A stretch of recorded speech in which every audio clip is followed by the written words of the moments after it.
first one is Tim Osborne. He unfortunately had some work obligations, so was unable to make it. And the second candidate is Fred Sauer.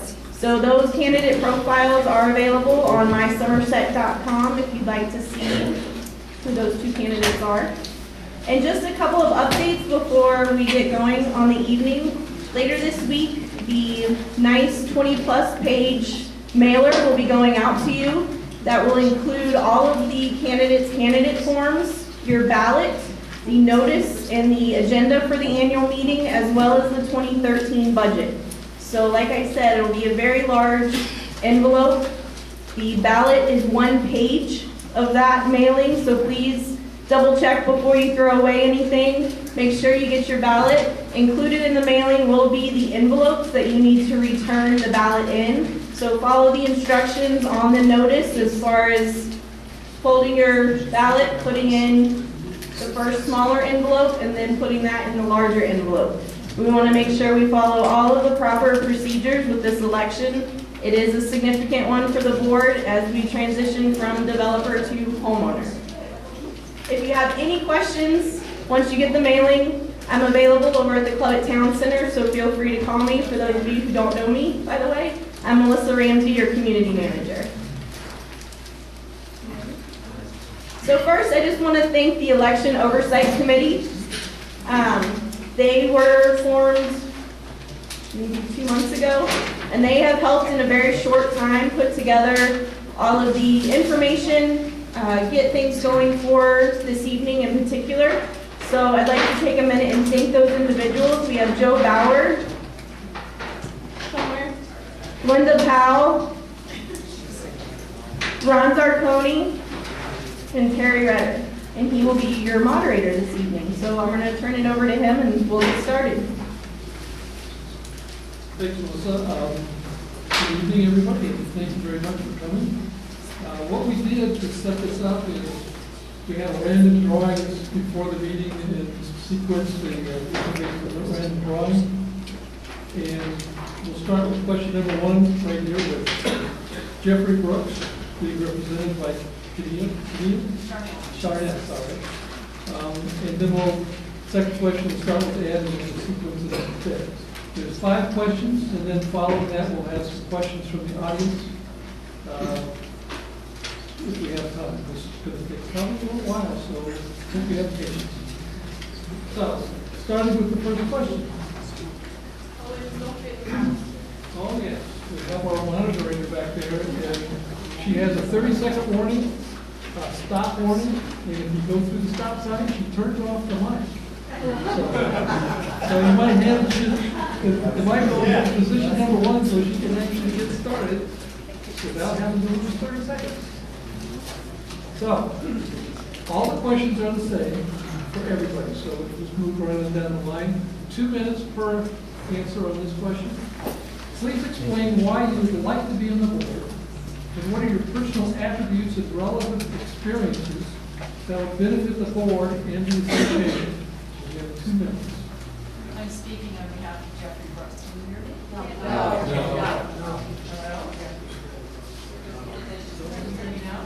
Louder. Still louder. Hello. Thank you. I'm reading an excerpt of a draft that Jeffrey sent today so that he could be fairly represented by me. So pardon me for reading this, but I want to get it accurate. Having attended numerous board and committee meetings and homeowners association seminars, I see what needs to be improved for the betterment of all owners. I have the interest, time, knowledge, and experience to do what is necessary to help manage our community and make it even better than it is. Pardon me. I want to engage my fellow owners in the process of building and improving our community. I plan significant outreaches to all owners to keep them fully informed about what affects them, future plans, how our assessments are spent, first-rate amenities, and to keep the community looking top-notch. My experiences in business, including being a small business owner, will allow me to work on all association matters, especially contracts, agreements, and finances. I have seen how my assessments have been spent, and there are better ways. I have read Nevada laws as they pertain to homeowners associations and have attended relevant seminars. I am familiar with our governing documents, such as the CC&Rs, bylaws, and architectural landscaping guidelines. I will follow these when elected. I will provide the leadership to ensure that our board works closely with developers, builders, and real estate agents so that the value of the existing property and that of the homes yet to come will increase. My qualifications. I have extensive experience in managing a large corporation that I owned for 17 years, specializing in bioactive cosmetic ingredients. I was born, raised, and educated as a chemist in England. I am now a U.S. citizen. My career in the chemical industry included R&D, manufacturing, sales, and marketing. I believe that managing a corporation has provided me with the insight needed to be a board member. It requires skills in organization. Thank you. Yeah. This is a new experience for me. I've never run for anything before, but I do think I have enough experience to take care of all the problems that might come up as we make the transition from a developer control board to a homeowner control board. I have over 50 years of experience in corporate accounting, finance, auditing. I've worked for some of the major companies in Silicon Valley, Advanced Micro Devices, Apple Computer. So I've seen it all happen in all of my experience in auditing. And as you may know, I have filed a Form 530 affidavit with the Real Estate Commission relative to the subsidy reimbursement agreement. And hopefully we can recover $365,000 from that affidavit. It's still in process. As far as the community is concerned, I am very interested in reviewing all the contracts that are in existence, particularly the reserves. As I understand it, the board has just approved the reserve study for this year. It was really only an off-site review. I see the pad is up. Anyway, I think that I have more than enough experience to tackle the financial problems that we might come up with on the committee. Question? No, I have a question. Will each candidate say whether they live in Somersett or Del Webb, please? They're all Somersett to start with. Sierra Canyon is a subgroup within Somersett. We're all Somersett. Thank you. But I say they can say what village, what community they live in. That's fine. Thank you. Tony? I'm Tony Faconis. I live in Oak Knolls, right across the street here. My main interest in running for the board is my wife and I came here. We were attracted to this community because we think it is an absolutely wonderful community, a beautiful place to come home to. And so I would like to keep it that way. My main perspective is I think the vision that we have here is a good one, and we should try to keep and improve our community. Other than that, I don't have an agenda. I don't have preconceived ideas on issues. Several months ago, when the board decided that they would have a transition committee, I volunteered for that committee primarily because I wanted to understand how things do work and try to understand how I might be able to help maintain and improve our community.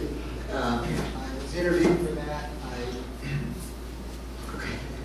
I was selected to be on that, and when the time came for dividing up tasks, as you know, it was pretty reasonable. The committee sat there first thing. We had a very long list of tasks from our attorney of things we should look for, and so we sat around and said, okay, who wants to do what? And I specifically asked to be involved with reviewing the annual audit, the reserve studies, all of the contracts that the SOA is a party to, as well as the drawing available in the records about the construction in the community.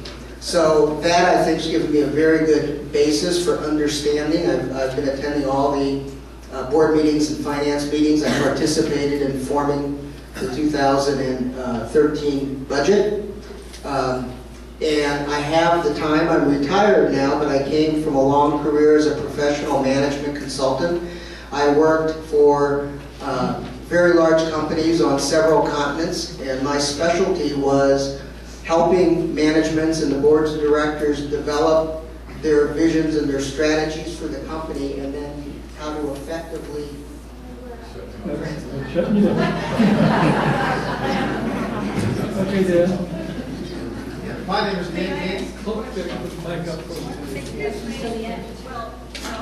each candidate, please stand and introduce yourself before you sit down and speak, because we can't see who you are back here. Please. Thank you. Good evening. My name is Dan Kainer, Thank you. and my wife and I live in Mountain Crest 2 off of Roundabout 6. We've been residents of Somerset for 4 years. I got involved in homeowner association activities here through what has now been known as the Gang of Five, with Rick Lee, Jill Ferris, Chuck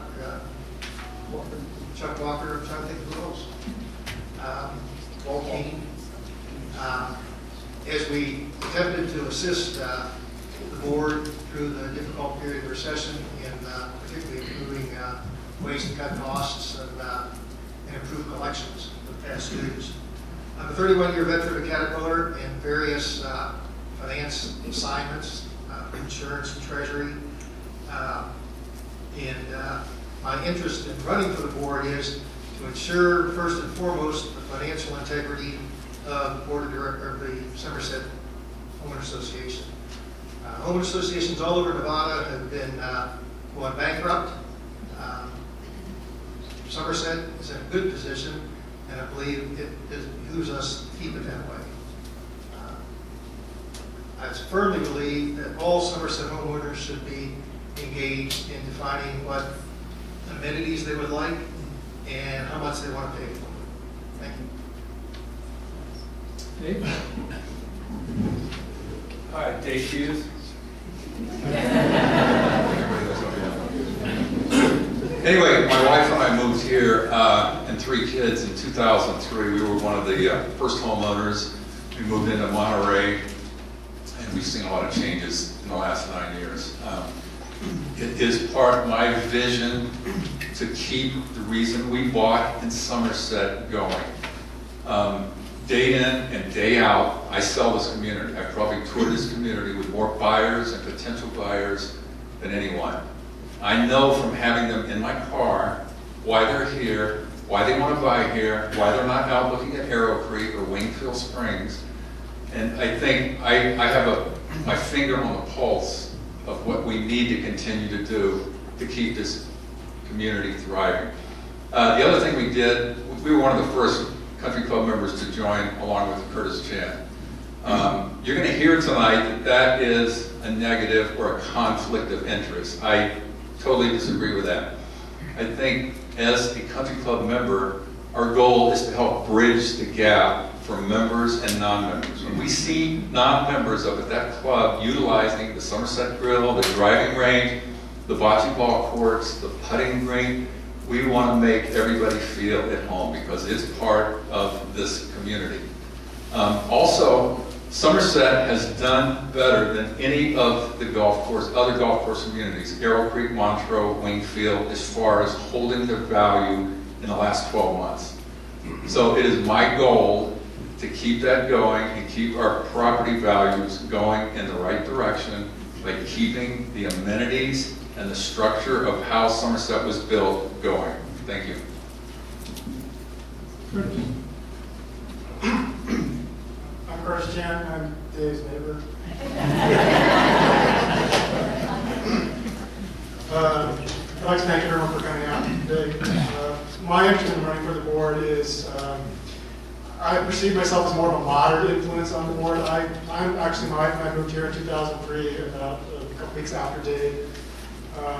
We're very happy with how the community has turned out. I think that so far we're doing much better than many of the other golf course communities in Reno. And so my goal here is we perceive that there are some other factions within the community who might have a different vision for the community. And my goal would be to be a moderate influence on that so that no one here dominates this new board. So that would be my goal. As for my background, I came here from California, started a small business, sold that business. Now I'm a department director for a Fortune 500 company doing cancer research. So my department is we have like about a $4 or $5 million budget. We have a revenues of over $10 million a year. So I'm fully versed in reading financial statements. I think I can be a good factor for this new board. Thank you. Jim Harper. Yeah. Jim Hart. I live in Amber Glen on the 13th fairway, but I am not a country club member. Well, I used to be. In discussing why I want to serve on the board, I'd kind of like to break it down into two categories. One, personal, as a resident of the community. I am currently serving on the SOA Board's Communication Committee. For the last few years, I have been a frequent attendee at not only Finance Committee meetings, but board committees and otherwise. I have listened, asked questions, and felt free to voice my opinion on issues and decisions that were being made by the current board that I felt were not necessarily in the best interest of the community. And in going through all this process, I found out I developed a real genuine interest in serving on the board and being involved with the decision-making process. And I would like to assure all you people out there that contrary to some people's opinion of Jim Hart, I am not a one-issue candidate, okay? I have been vocal on many issues affecting our community, not only from lease agreements, but to subsidy agreements, to tolling agreements, to trying to buy land where we had no idea with what we were going to do with it when we bought, okay? And finally, I would like to emphasize that I completely understand the fiduciary responsibilities of serving on the board. And I'd like to just tell you which I believe are very important, which include the following. One is that a board member must always act in the best interest of the community at large and not cater to special interests. Secondly, we have to exercise the highest standard of care for all you homeowners that have entrusted us to manage your property and your money. Third, we need to make decisions only after. Somebody cut me off here? Really? I've been for 2 minutes already. See, I didn't even get into my professional qualification, which are impeccable. So I encourage all of you to read my candidate statement. My name is Ray Lee. I'm a resident of Sierra Canyon in Somersett.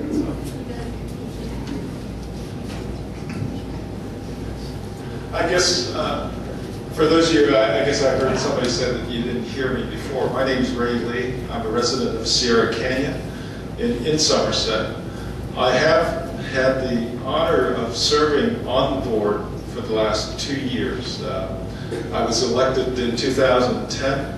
As Dan said earlier, I was part of a group that was monitoring, let's say, the board actions, the management company actions, prior to my election on the board itself. And we saw some things that we frankly knew could be improved.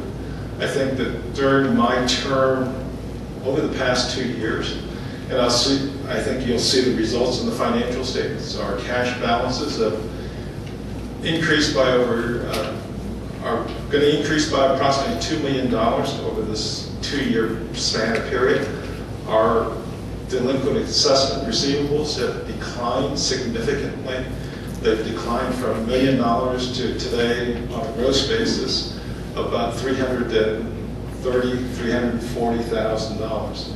So there has been tremendous progress that has been made with regards to our financial situation for the benefit of all homeowners. We've taken aggressive actions, and part of the reason why I want to run again for the board is I think we're at a turning point in terms of the association. I want to be a part of that team that will help lead Somersett forward in terms of being a better community, one of the best communities, I think, in the Reno area. Thank you. I'm Joe Fedorowski. I'm retired, and I've made Sierra Canyon and Somersett my home, my residence. I own an investment home there as well, and my daughter just recently closed the purchase of a home in Deerbrook Court.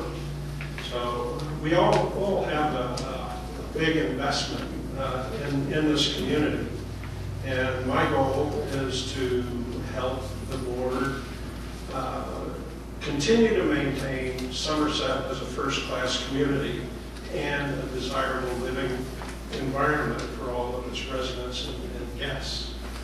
I also am interested in achieving this at the lowest cost that's commensurate with those goals. My background is a CPA.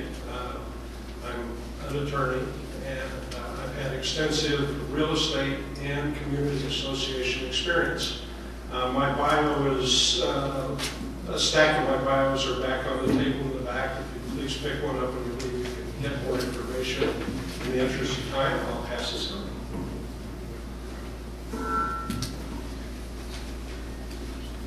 Hi, I'm Danielle Kirby. I live over off of Willow Ranch Trail.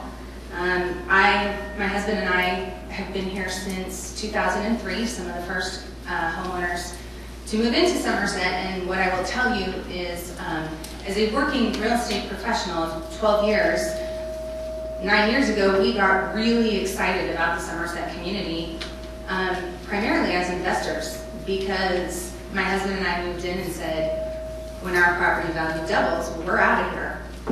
And it doubled in 2006, and we're still here.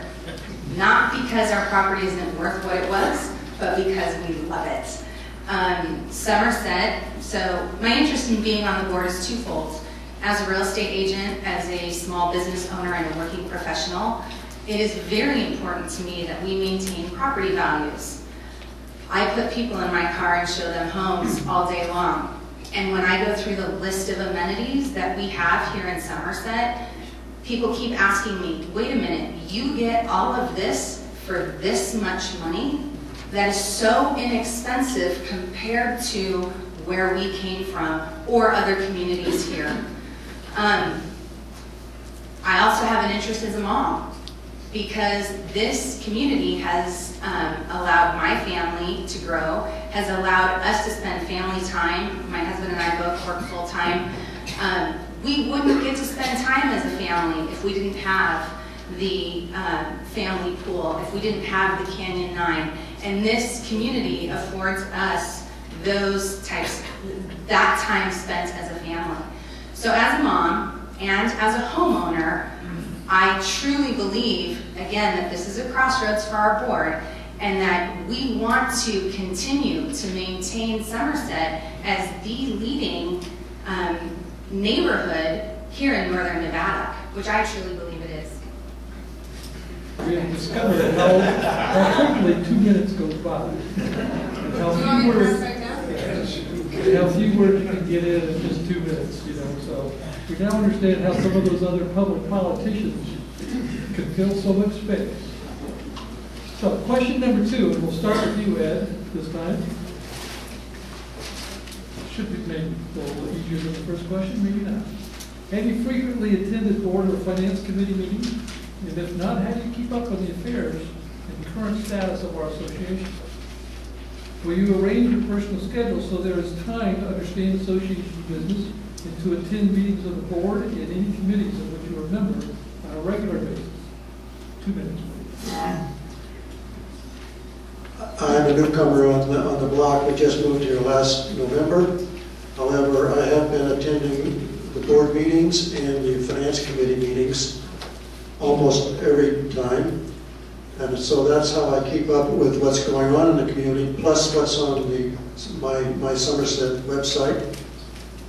I am retired, and I'm willing to make the commitment to spend the time, because there is a real commitment. It's going to take a lot of time and effort on all of our new board members, whoever they are, to get the job done and keep Somersett going as it is.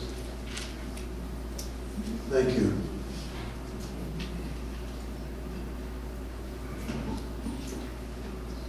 I have frequently attended board meetings and finance committee meetings. Originally, I would come here and there.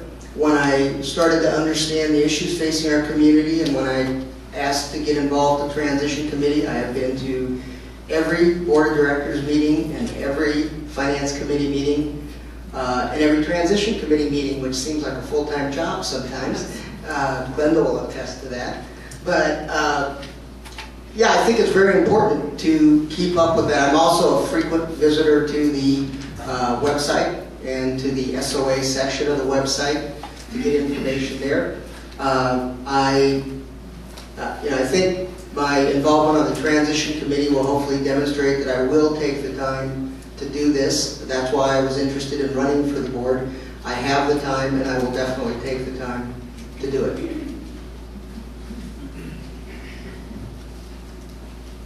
I have been an attendee of board meetings from the time I moved here 4 years ago. I attend most board meetings. I've attended a number of the finance meetings when they were set up separately, as well as some of the transition committee meetings.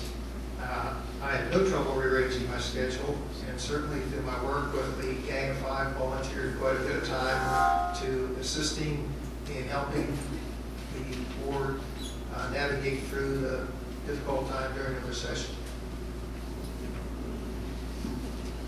I have probably been to 5 meetings over the years, but with technology, I've been able to keep up through the website, reading the transcripts, and from the people that we surround ourselves with, we are up to date on what's going on the board. Bonnie and I discussed this profusely, whether I had the time to do this, and we absolutely feel this is something that's very important. I do have the time to do it.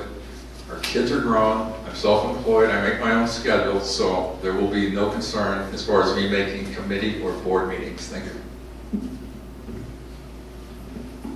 I have not personally attended any of the board or finance meetings to date.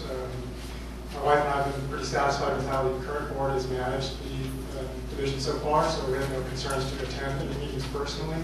However, we do follow the board documents online and what's been received through the mail, so that's how we know that we're satisfied with how things have been running to date. So I do work a full-time job, regular hours, and sometimes more, but this is important, so I can arrange my schedule to meet the needs of this position.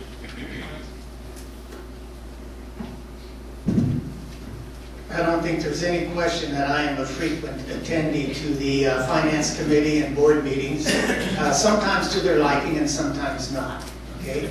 I am also keep up with what's going on the website, and as part of the Communication Committee, I would like to encourage all of you out there that are here or either going to watch on the video to take advantage of that. We've been trying to get more people to visit the website so they can be more informed as to what really is going on within our community.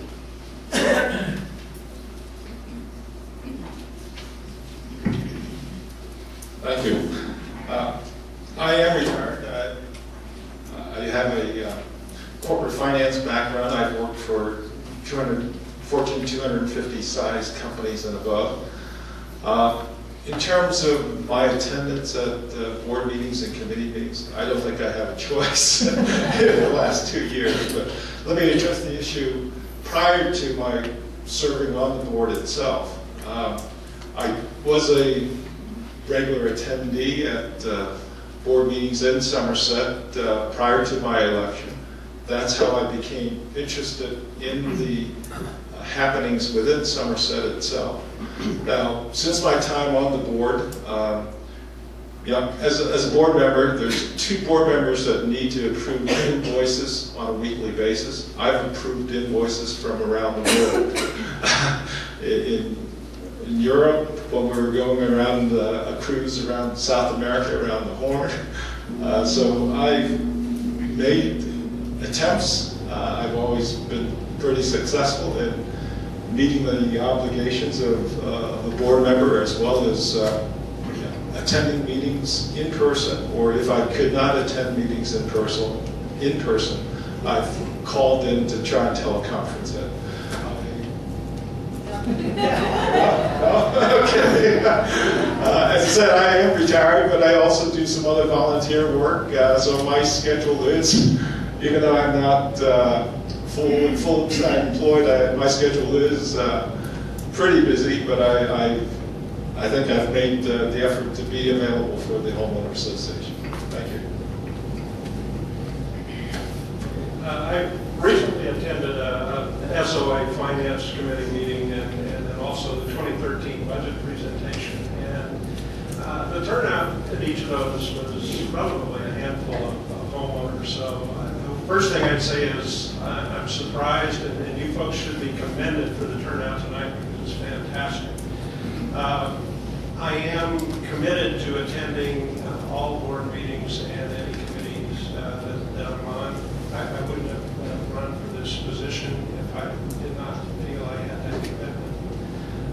As far as continuing education, I've bought several homes in Somersett, so I've read more CC&Rs and minutes and information about the associations that I care to discuss here tonight. Also, we're fortunate enough we have an investor group that meets every Saturday, and Ray Lee attends that frequently. And he's been kind enough to update us with information about the association. So I am committed to perform absolutely on the board. I have not had the pleasure of attending the Owners Association meetings as of yet because we have thoroughly enjoyed the amenities and the decisions the board has made so far, and we actually think they're doing a great job. We stay informed. We have an amazing neighborhood that's got a great word-of-mouth system, along with technology, the internet, and the website. Any updates that we feel are important, we get from there.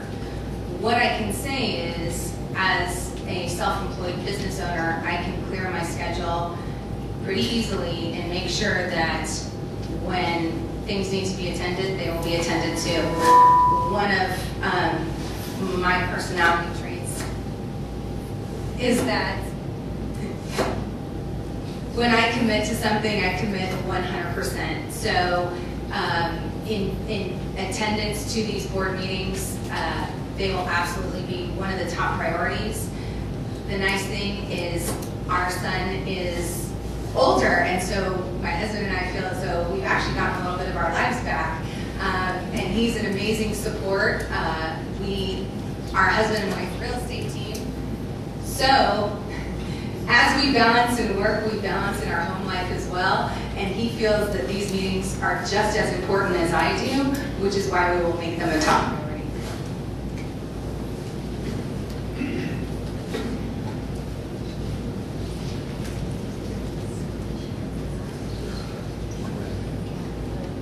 And I'm speaking with Jeffrey. Jeffrey is a committed person, has attended almost every board meeting, almost every finance meeting in the past year that I've known him.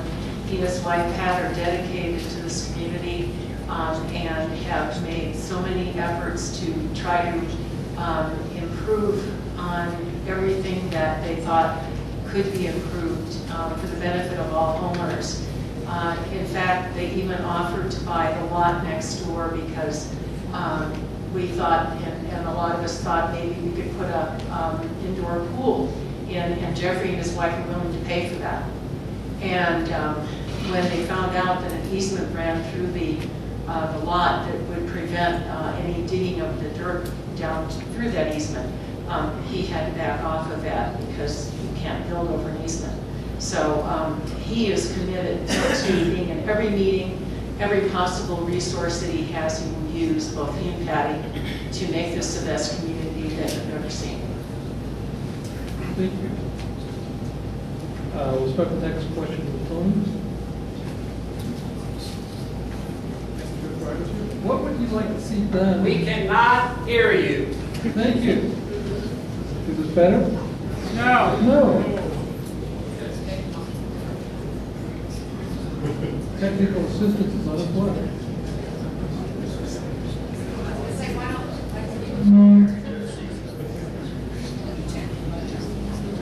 Okay, we'll try it. They're the ones that hear this. What would you see done in order to continue to enhance the Somersett pride of ownership and sense of community amongst our diverse groups of families, working owners, empty nesters, and retirees? 2 minutes. Okay. First of all, I think that the highest priority we should have is to certainly maintain Somersett to the vision that it was built. That's what attracted most of us who came here. I suspect that most of you are like me. My wife and I saw Somersett and fell in love with it because of what we saw. One thing that's very clear from working on the transition committee and getting to know things a bit is that if we lose maintenance of our infrastructure, we cannot afford to get it back. So we need to keep it up right now. I'd like to see us steadily reduce assessments, and we have the potential to do that financially. We're strong enough. We can also continue to add selected amenities when it makes sense economically.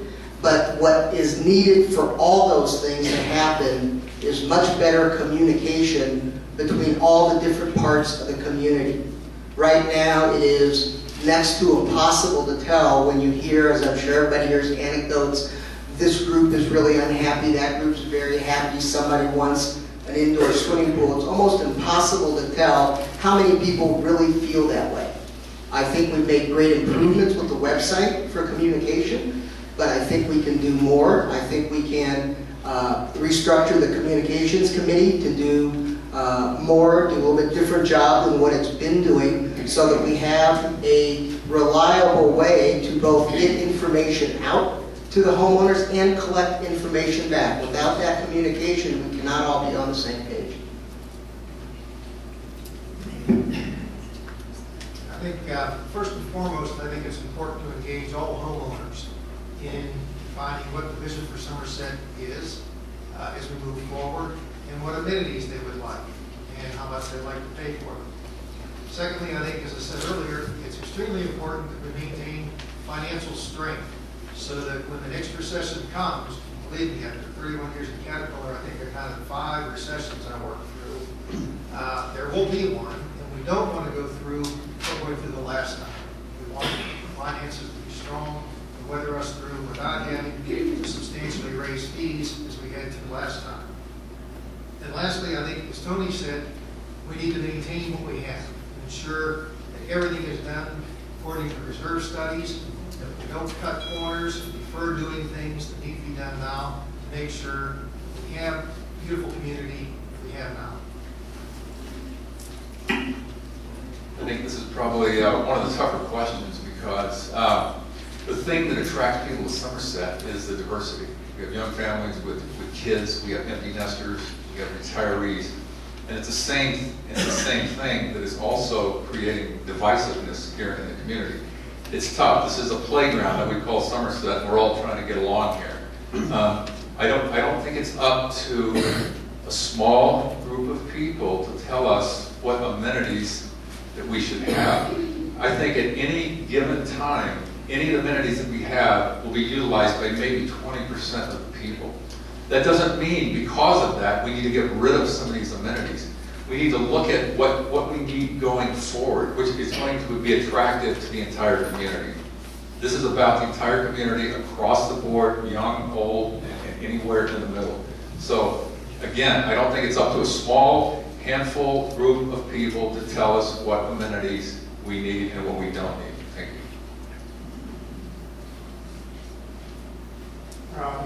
if elected to the board, my focus for the community is to sort of maintain continuity with what we've had already today. This is a great community. Most of us here love the community. That's why we're here today, because we want to see it continue the way it has been going. So at this point in time, because of the importance of this particular vote, I think it's critical that we not suddenly change direction by putting people in play who may have a minority opinion. So again, my goal would be to be a moderate opinion, look at what benefits the community as a whole, not try to represent any particular smaller factions, but try to seek input from as many factions as possible, but make the decision which benefits the community as a whole, even though I may not be using that particular amenity, it still benefits the community, and that's what I would seek to do. Yeah, I believe one of my main priorities on the board is to work to establish a relationship of trust, responsibility, and connection to the community, regardless of what their diversity background is. I'm not sure that this has always been the case in the past, and I think it's an area where we really need significant improvement. With regard to divisions, I have no specific agenda either. I have no pet projects that I want to champion if I become a board member. I just want to ensure that whatever we do in expanding the existing facilities, amenities, that it serves the need of the community at large, and that is no pet projects. Now, with regard to, obviously, as we continue to grow our community, we have to grow our facilities and our amenities. I believe that in doing that, we need to do our due diligence, get feedback from the homeowners at large to figure out what is it that we're going to do that benefits most of us rather than a few of us. With regard to significant expenditures for addition to the common area, new facilities or whatnot, I believe these should only be accomplished after due diligence to the homeowners, and probably for a lot of them include a lot of money, a vote, a homeowner vote. And if I have a little bit of time left, I want to say that my wife and I are dedicated to this community. We've been here since 2004. We love it here. That's why we moved here. And I'd like to give some kudos to my wife to express how in the heck that we are dedicated. She is the past chapter chair of SCORE for the Reno area, which is a volunteer organization that counsels and promotes those people who want to go into small business endeavors. So we do have a commitment not only to the community, but to Reno at large. Thank you. Thank you. I guess one of the things I want to say is that I am also a SCORE volunteer, so I work with Jim's wife, Judy, within the community. There's others in the audience here who are also SCORE volunteers. I also volunteer elsewhere within the community. I'm on the board of the Terry Lee Wells Nevada Discovery Museum downtown. I've been a board member there for the past 3 years now. In terms of Somersett itself, I think we live in a very fortunate place in this community, not only in the entire Reno area, but within the entire U.S. Itself. We knew when we retired from the East Coast that we were going to head back west someplace again. We knew we did not want to move back to California at our stage in life. We had looked around at different communities, and when I found, I guess we were searching on the web, different communities here, we found the Del Webb community in Somersett. I guess we're having some technical difficulties, but this community really appealed to us when we came into this community, and we basically purchased on the spot when we first visited this community. This community offered, first of all, amenities that we thought were very reasonable homeowner assessments. We had lived in other HOA communities in the past, and I'm going to say that for the amenities that we get here, for the price that we pay, I think we're getting more than our value in terms of that. There was a comment made that homeowner assessments have been raised in the past. For the past 3 years, sorry, I guess my taxes.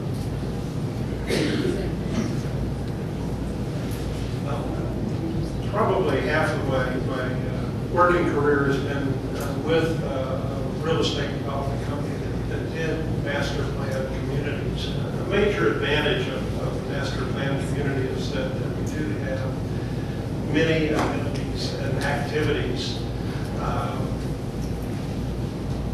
I can't really express any dissatisfaction with what we have now, so I have to agree with what someone said earlier. It's what we ought to be looking at is continuity, but perhaps just within the back of our mind that everything is subject to continuous improvement, and that's what I would strive for. The other dimension, again, somebody else mentioned our infrastructure, which is our streets, our landscaping, our buildings, and so forth. What I've seen with my past experience at other associations is an essential component is an effective preventative maintenance program. And that is what will help us avoid unnecessary and premature costs. So that would be another facet that I would probably emphasize as a board member. Thank you.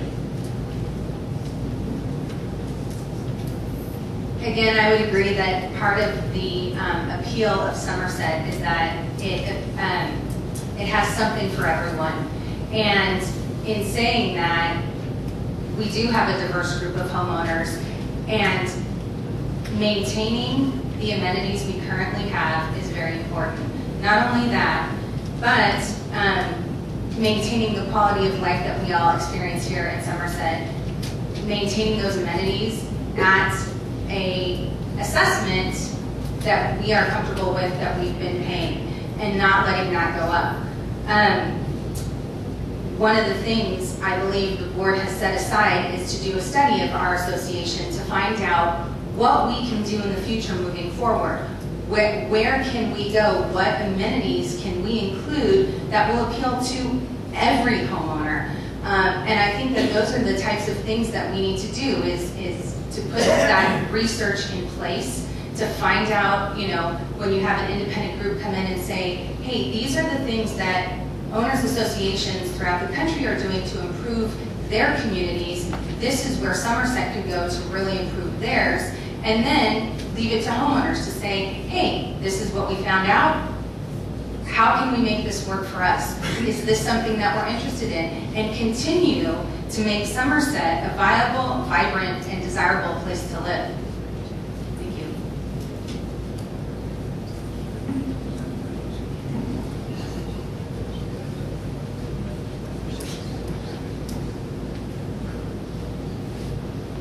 I think it's important in any community, especially one as small as ours, to make sure that the common interests of all the folks who live here are attended to, and that every major decision that's made is, as Tony said, not made by a small group of people, but made on behalf of the entire community and with input from the entire community. I'm saying this as I would be for Jeffrey, because he's believing the same thing.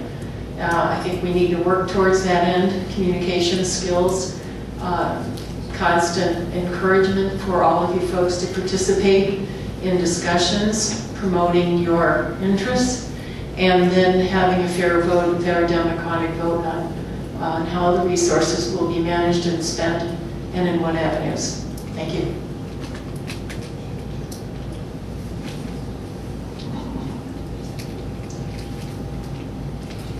Somersett is going to grow. There's going to be at least another 1,000 homes built.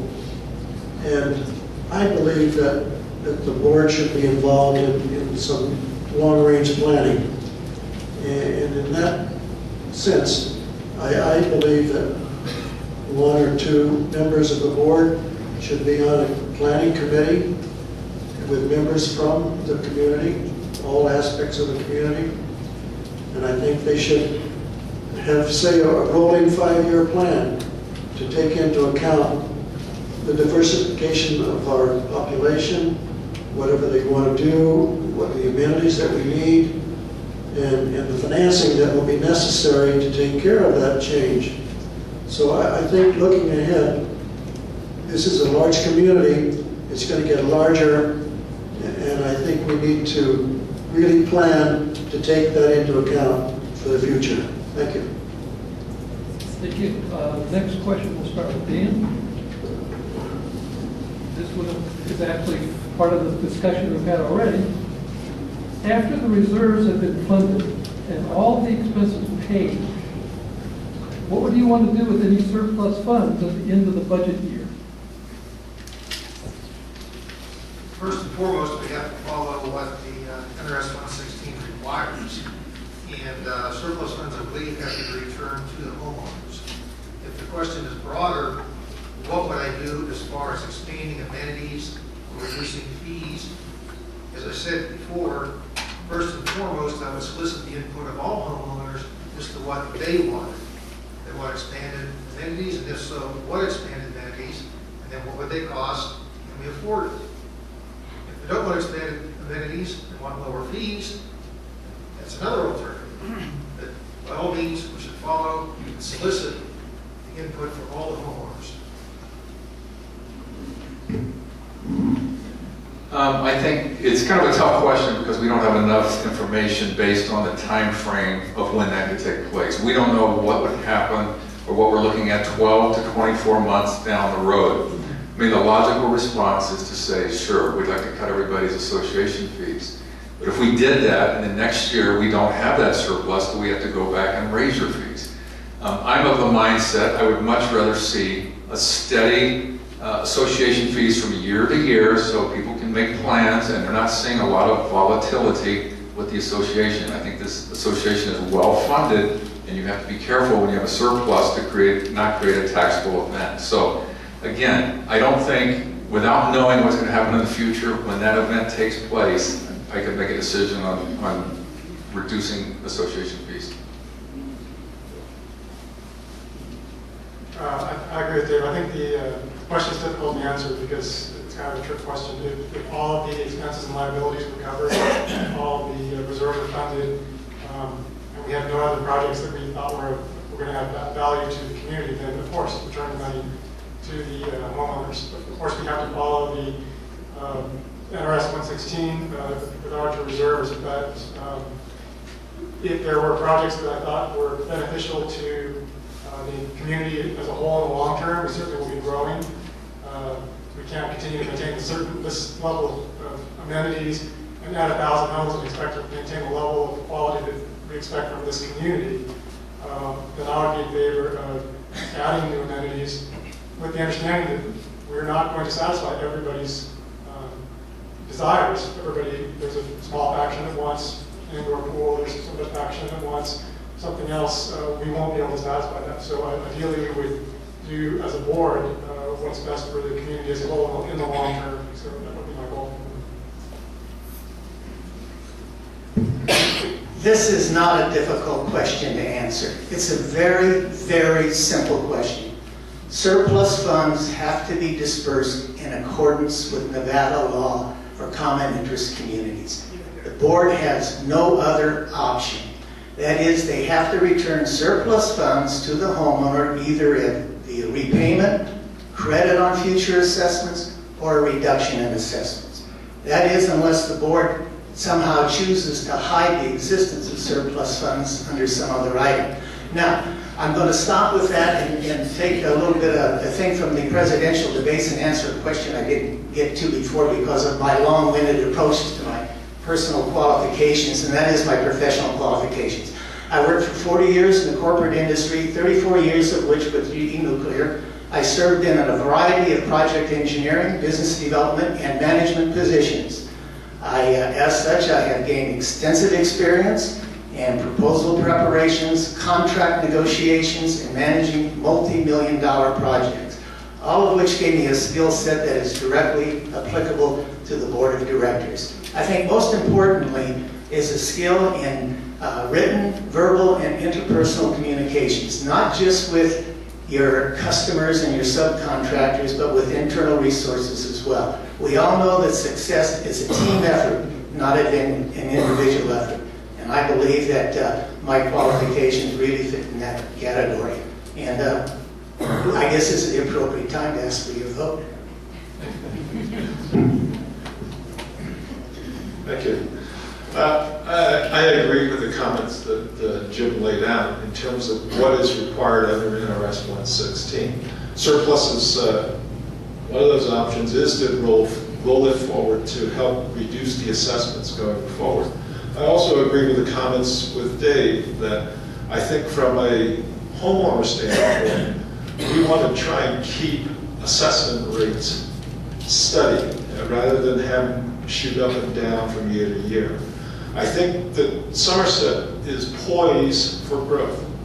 There really hasn't been, over the last 3 years or so, there really has not been any significant increases in the number of units, the number of homes in Somersett itself.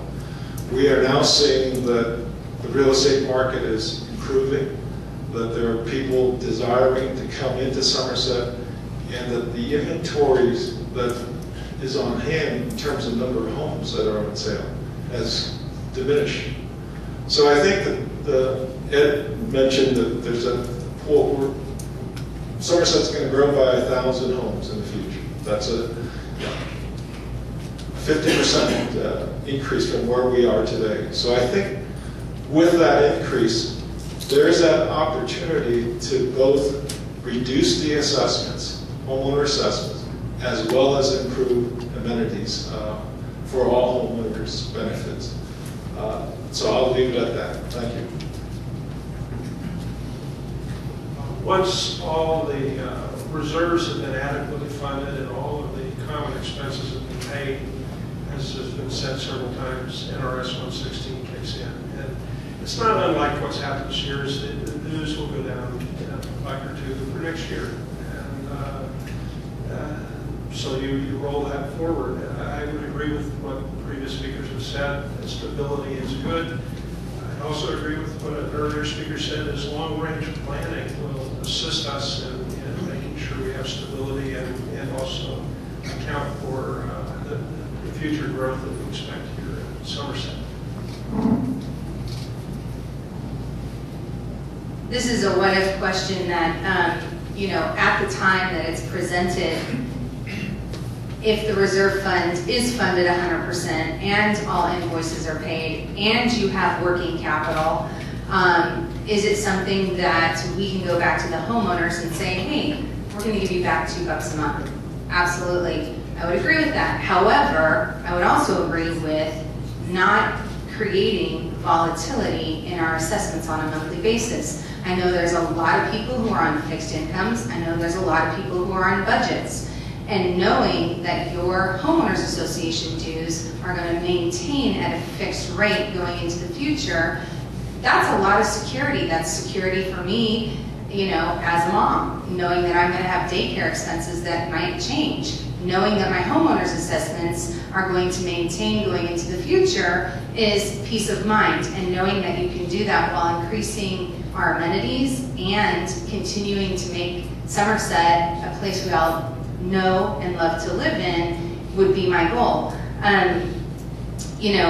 Again, I would hate to see us have to reduce $2 next year and then in 2014 raise them by $5. So I really think that making sure, taking all the information into account at that time and to maintain consistency is very important.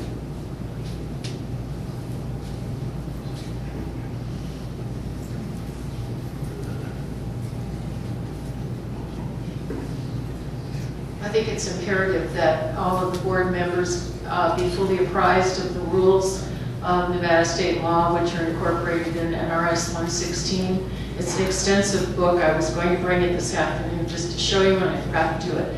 It's about this thick, and it pertains to how common interest communities are run, and we are a common interest community. It clearly states what others have said, that if our reserves are fully funded, which I must mention they are not at this time.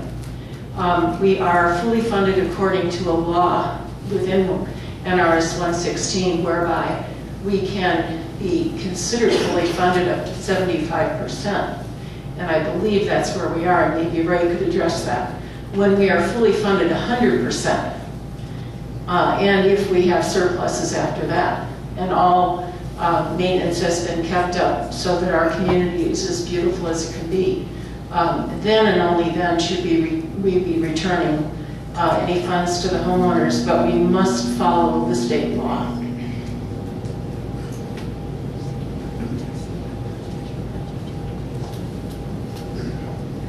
First of all, I'd make sure all the bills are paid, and then provide for the operating funds that we might need for 1, 2, 3 months, so that we make sure we don't run out of money. And then make a contribution to the reserves. And in regards to the reserves, I think the board just approved the study, reserve study at the last meeting. We have three reserve funds: general, common, the club at town center, and the streets and gates. And it's projected by December 31st of this year that the general common will be funded at 65%. The town club at town center will be at 58%. Streets and gates will be at 94%. And looking at just the general common and the town club at town center, it would take $972,000 to fully fund those two reserves. So I think that if we have any surplus funds, that we should contribute them to the reserve fund. I don't think we'll have such a significant amount that it would make any sense to refund any money to the homeowners. Thank you.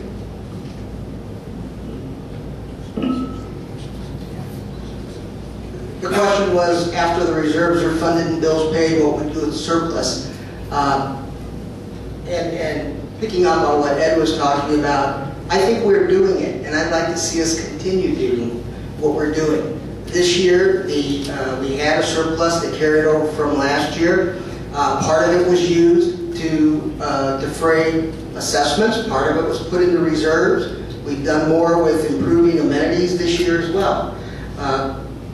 Looking at the financial statement, and looking at projections, which I have done on what's going to happen out in the future, what we think is going to happen as the community builds out, we are in a position to do all those things. I think the smart move is not to try to do everything at once.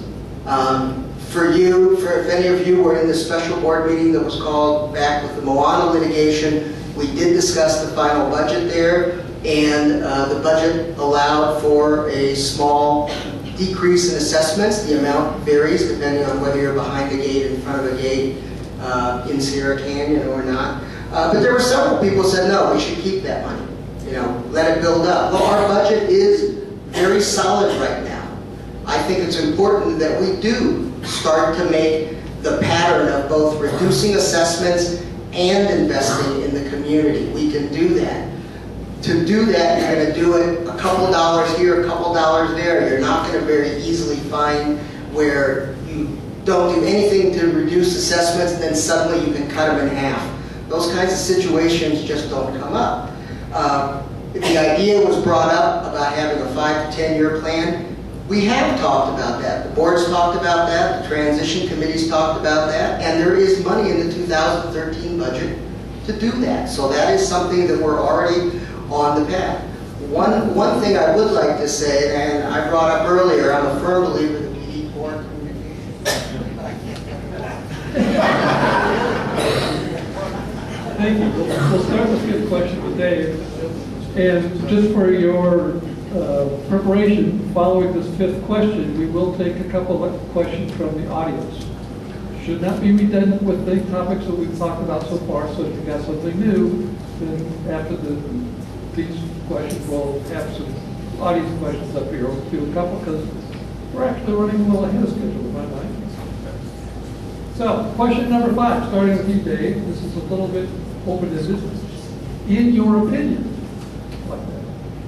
what are the 2 most important issues facing our association now and in the immediate future? And what are your ideas for addressing them? And how do these issues fit into your long-term vision for the community. 3 minutes. 3 minutes, okay.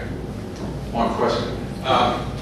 Okay, I think one of the biggest things one of my biggest concerns is we've just, and are still going through one of the biggest recessions since the Great Depression. Most of us here in this room have probably lost at least 50% of the value in our homes. We need to continue with the vision of Somersett and the golf course and making it viable, so when we do get people come to this community, they're not seeing a lot of negativity. They're not seeing a lot of splintering of groups within Somersett. So again, to me, right now, the economy and the association where we're at is in a very tenuous position going forward, and I think this is a definite fork in the road. The other thing is communication. Communication is probably, it needs the biggest improvement in my opinion. We need a representative from every neighborhood that attends every board meeting, in my opinion. That person could report back to the neighborhood what's going on with the board. They could also report to us what's going on in those neighborhoods so we could all stay better informed. With technology the way it is today, this should be a no-brainer. The other thing, I don't think we need to be spending $40,000 a year rendering legal opinions on things being brought to the board based on a small group of people. That is an extreme waste of money when we're talking about being fiscally responsible with your money. So again, I think one of the biggest things is communication. And moving forward, we've got a very diverse group of personalities that are running. We have a very diverse group of qualifications. I think we can all work together on this, and they can fit into a good plan moving forward. So I would like your vote. Thank you.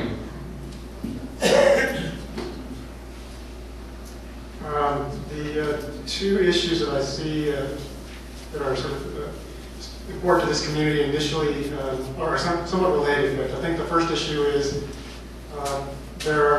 my perception is that there are different factions within the community and which have personal interests. And so the first issue I think is the concern that some of these factions may be overrepresented on the board and then personal agendas. So I would hope that would not be the case at all, that all board members would work towards the benefit of the entire community, regardless of their own personal opinions about their certain situations. So the second issue is somewhat related, is that the fact that there are factions within this community, and as the fact that there's so much diversity is good.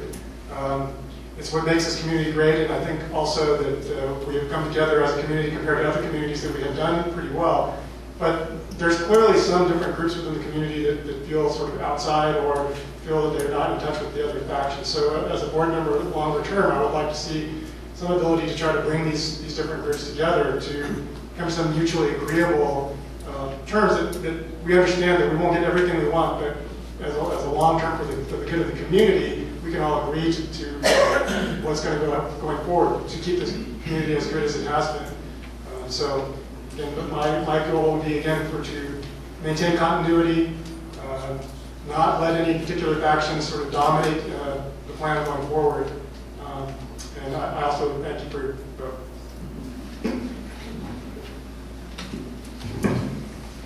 Yeah, when we talk about the two biggest issues facing the community, well, obviously the economy and the future growth is the biggest issue we're facing, and how that's going to impact this community in the future. I'm not a soothsayer, so I can't really tell you what I think that would be.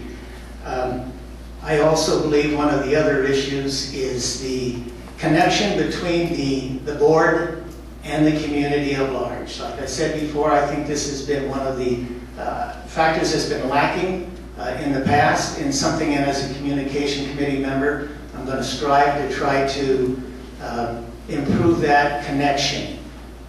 Obviously, a lot of the initiatives that we have taken to date haven't been overly effective, and so yeah, we need to look at what we're doing and see what we can do better to improve that connection. I would also like to comment on Mr. use his comment that seemed to get an applause from the audience about the spending of $40,000 on homeowner issues or whatever that have been brought to the board. And I believe as a country club member, he's trying to put that on those people that were questioned the country club agreement, how it was written, how it was structured, and how it was implemented. And let me tell you that I have asked for the legal fees associated with that, and they nowhere come close to the $40,000 that he commented on.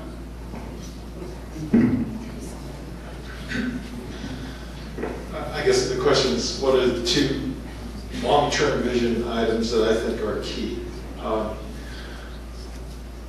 Several times, several of the other candidates mentioned it before, that's communications. I'm happy to see that there are so many members here tonight. I'm going to say that our meetings are not that well attended throughout the year. Yeah. But I know that there's other ways of communicating. Certainly through the internet, through electronic means, people can keep up with what's happening. I support Jim and the Communications Committee to seek out those methods to improve the communications effort within the entire community. As Melissa, the management team here will tell you that I've set up 3 goals for them at the beginning of this year. And one of them had to do with financial controls, obviously. I'm a finance guy. But one of those other ones had to do with building a sense of community. I'm going to tell you that we have still a long ways to go in terms of building that sense of community. The other one was communication. And again, we've made some improvements this year, but there's much more that we can do. And those likely will, if I'm elected back onto the board, will continue to be areas that we need to improve upon each and every single year. I guess I volunteered to be in the trenches these past 2 years, and we've made significant progress. I don't take credit for all of that progress that has been made. Part of it was, I'm going to say, through our direct management efforts at the board level, and that required all board members to be in consensus for the most part. Now, I'm going to tell you that I have not always agreed with every single decision that's been made at the board level. I have objected to certain things. But in the end, I think we're making progress in moving forward, improving the financial stability of Somersett itself, because someone said, well, one of the first things you do, you make sure you pay your bills on time. Well, when I stepped into this position, we were not quite there. We owed money between the operating fund and reserve funds. We have cleaned all of that up in a much shorter period of time than I really expected, but we've done so. We're now ready for that phase of growth that I think is here, and I want to be able to help lead in that growth for the Somersett. Thank you. I am committed to openness and transparency on the board for Somersett. I think hopefully that would lead to better communication and mutual respect. That being said, because of the economy, I also would focus on some pocketbook issues. One that I've been involved in prior associations is focusing on collections. And this takes persistent, consistent, being the squeaky wheel every month at meetings with management and the collection agency to continue to bring these amounts down, which again, the more money we can collect and the less delinquency we have, the more money we have for activities, amenities, expanded assets, and maintaining a level, consistent level of dues. The other thing that I would look at is not a major issue. I'm sure other board members will bring up plenty of major issues, but is the design committee fees when homeowners want to make improvements to their house. I really think we ought to encourage homeowner improvements. Certainly they have to comply with CC&R. Certainly they need to be inspected to see that they're, the as-built is as the plans was submitted, but things that are recurring like trusses and screen doors and things like that should be speedily approved, and there shouldn't be big design fees for those things. Thank you. I would like to ask for your vote. I appreciate that serving with the association.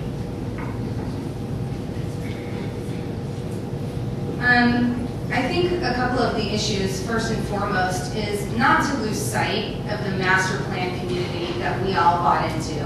I think that when Blake established this community, he had great vision, and I think that we need to continue with that vision and incorporate, you know, making Somerset the best master plan community that we all know and love.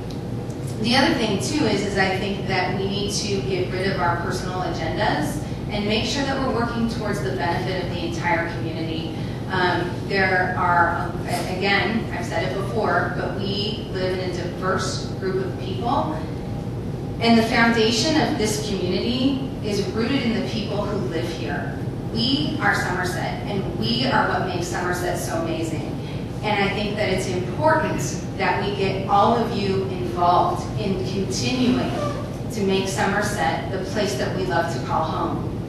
I will tell you that when I'm elected, I will be forward-thinking, I will be proactive, I will be hardworking, and I will listen to all points of view and make an informed decision with the best interests of the community at heart. Thank you.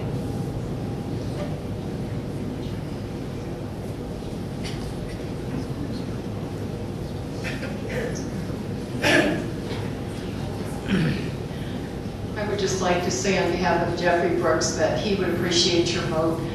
He would work diligently for you with complete transparency for all agenda items, and particularly for any financial decisions that would be made. There would be no hidden contracts, no hidden agendas that the owners would not be fully informed of, and subject to your vote.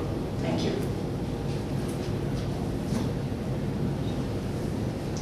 I've already spoken to the two things that I'm concerned about.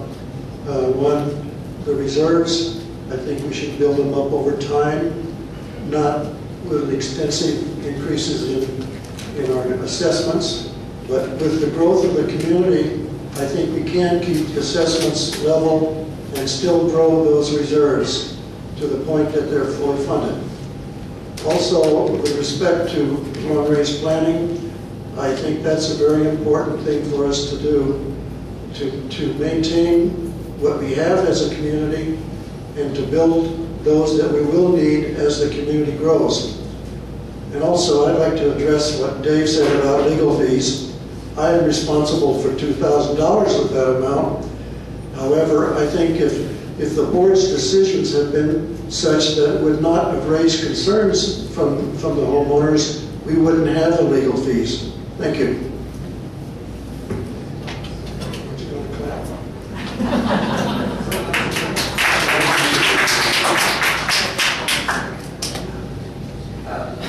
I think that number one, in terms of an important issue we're facing, we need to stop thinking tactically and start thinking strategically. We need to develop a picture of what do we want Somerset to be like, not next year, but 5 years from now, so that we can all understand what it is we're working for and what are the steps we're going to take to get there. When you only plan 1 year at a time, inevitably you end up with arguments about this versus that because you don't see how it fits into a bigger picture. Second issue, we really need to eliminate some of this divisiveness in the community, and I think the key to that is to find some mechanisms where we can sit down with people from all over Somerset and understand the different points of view. One of the ways to start that is not to be lobbing grenades where people complain or point fingers or make very rude remarks about people, yet they never say what they really want. So you come away from those meetings knowing what everybody's mad about. You have no idea what's going to make them happy. So we need to all start acting with a little bit of respect and constructiveness in dealing with each other. And the last thing I'll say may sound a little controversial, but please hear me through. In a way, we need to get over this idea that we need to find amenities for everyone. The fact is, we're a very diverse community. I've never used the child care center in the community or the teen room, okay? But I'm willing to pay for them. I'm not a golfer, but I think that adds to our community. We all pay dues for Canyon 9. That's a good thing. We had at the last board meeting, somebody stood up, I thought in a very constructive way. They asked the board to consider a leash-free dog park section. Okay, I don't have a dog. I'd be willing to pay a few bucks to do that. So what we really have to do is understand all the different things that make up our community and have a longer range vision for how we can have lots of things for lots of different people, rather than saying, if it doesn't benefit me, I'm not interested, or if it doesn't benefit 85% of the community, we shouldn't do it. Our community is too diverse for that. So I think we need to start kind of realizing that we came here and we should be willing to build a community that has something for everybody, even though, I personally may not use large chunks of it.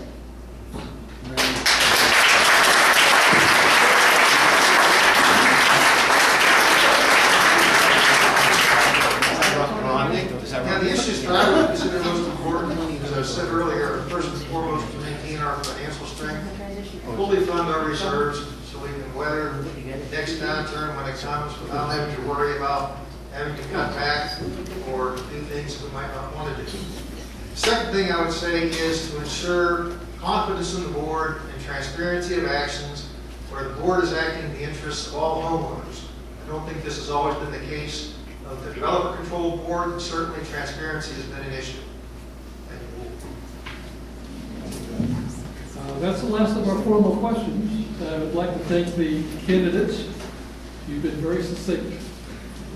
Are there any questions from the audience? If so, would you please? Yes, where does Ed Hardy live?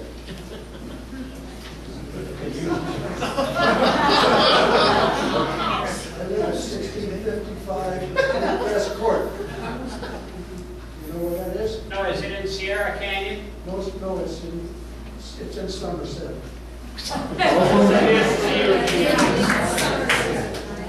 Thanks, Ed. It's off Kirsty Hill Trail if you like to know exactly what it is. Thank you. Could you come up so we can?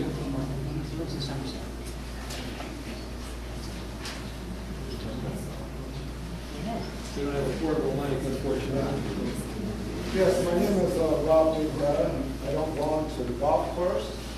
I don't belong to a gated community or suite. I'm just a regular run-of-the-mill Somerset resident. I've been struck by the fact that on volunteer association boards, the character and perspective of how well the board works is really dependent on the personalities. At the same time, I've also found that in my past experience serving on some national boards that I was elected to, that depending on the opportunity costs in resolving issues, you can fight about certain issues on and on and on to the detriment of actually doing something that's beneficial to the association and its members as a whole. Just through the process of floating around on the internet, I found a blog called Somersett United. And I actually took the goddamn time to read every posting in this blog since it originated in March, and every comment that was put. And what I'm struck by is the divisiveness in this blog and the amount of derogatory, critical things that are said consistently throughout. I'm struck by the fact of how accusations of underhandedness on the part of the developer, underhandedness on the part of the board, underhandedness on the basis of what kind of resolutions are going on with the Moana entrance to pass subsidy payments. It just goes on and on and on. So then I come here to this board meeting after I've read this entire blog and I did all my candidate things, and I notice, and I have two questions here. I noticed that you, Jim Haar, you, Dan Cantor, you, Ed Hardy, and you don't look like Jeffrey, but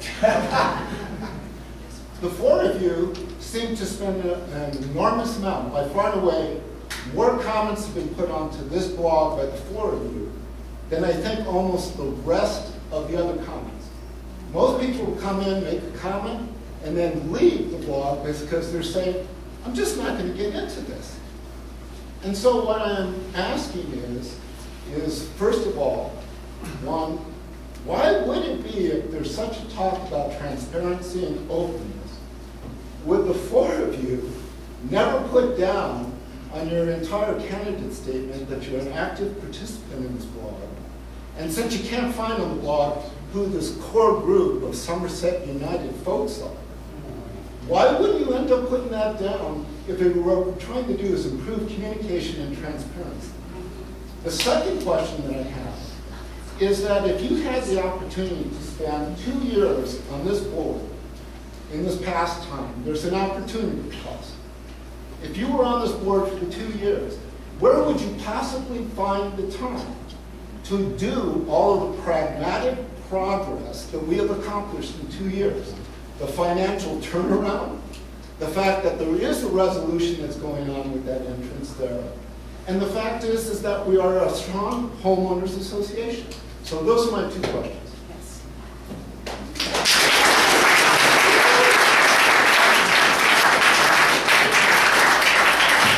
I appreciate your comments. I think it was more of a lecture than a question. But in defense of the Somersett United website, one of the main reasons why that website was started was because there was no transparency between the existing developer control board and the Somersett community. The website, yes, it has some editorial things posted on it, but everybody in this entire community had an option to express their viewpoint on these issues as well, without any editing, without anything of that nature. And otherwise, hey, this is an issue we think is important to the community. What do you think? What are your comments? And people had the opportunity to respond. And I agree with what that gentleman said. Unfortunately, most of the comments that came back, a lot of them, were all centered on the country club lease agreement, in spite of the fact that this website had many other issues that they were bringing forth to the community. Issues that people felt that the community should be informed about. How many people know about the repayments that we're making to the Somersett Development Corporation? Repayments we're making to them for money that was spent correcting latent defects in the construction of the rock wall entrance and the Moana stuff. We felt that these things should have been borne not by the homeowners but by the developers. So we expressed these opinions in certain articles and said, what do you think?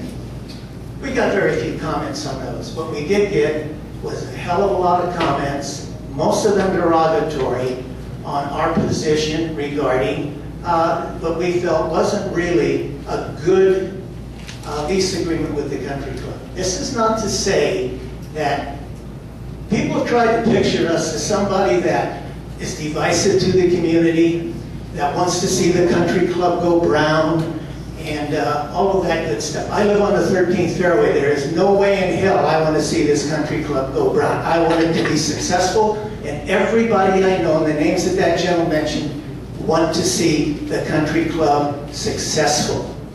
It's not that I guess the question was the solution, okay? Not the premise, okay? And I guess that's all I have to say. I don't know if anybody else wants to speak up on this issue or not. Any other candidates?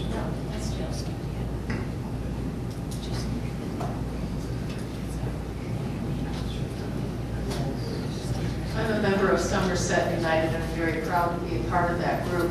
These people are concerned about the continued beauty of our community, continued success of the community, continued success of the golf course. And I think that Somersett United, just because it brought up some issues that were going on that we felt were not only disruptive to the community, but also some hidden agreements going on with the owner control, with the developer control board. We raised these questions because we wanted to benefit all of you. We want you all to be involved and be knowledgeable about how your board is operating. And that's why so many of us are running for the board, not myself personally, but other folks in Somersett United. We are here to support you. And the basic concern that we had, and the reason that Somersett United was founded, was because there were about 50 of us who got together and were concerned about these hidden agreements. Why weren't we notified, and why wasn't it in the budget that we were having a lease agreement to benefit 150 golf course members when there's 2,400 owners in this community? Why wasn't that shared? I, for one, brought that question up at the board meeting on November 16th, the day before the agreement was signed. I asked Blake at that board meeting, some of you were there, I said, when can we see this agreement? Wouldn't it be fair to share this with the homeowners, since it is use of their money? And I was told that the homeowners were not allowed to see it until after it was fully signed by both sides. Now, however, talking about a small interest group of people, 150 equity members of the golf course got to see that agreement and were fully aware of it and apprised of it. The rest of the community, over 2,200 voting owners, never got that opportunity. That's a conflict of interest. I'm sorry. Please, one at a time. I'm happy to hear your voices. And really, the blog was set up just for that purpose, so you could voice your opinions.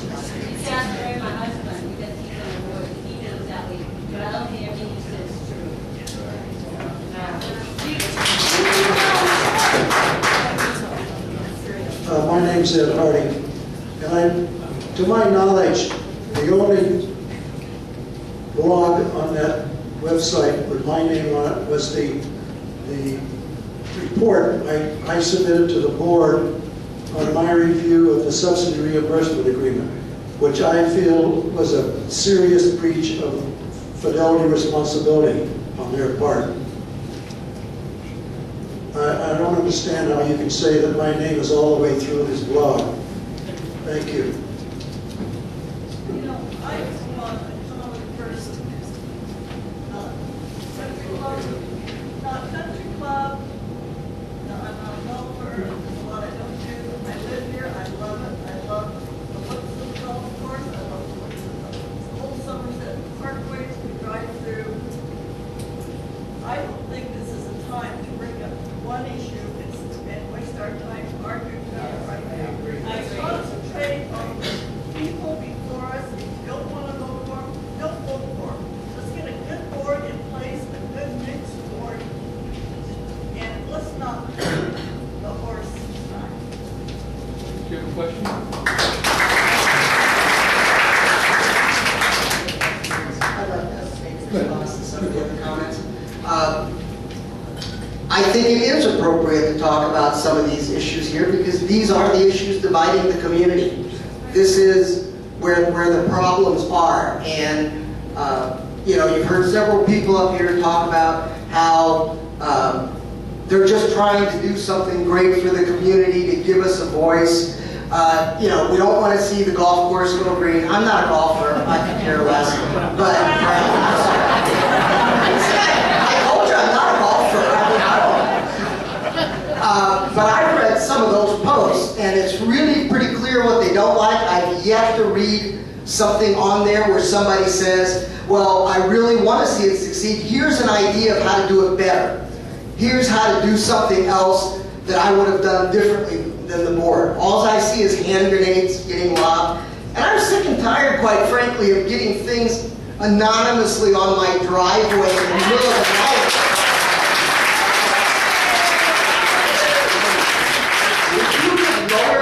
taxes, would you? If you could lower your homeowners' dues, would you?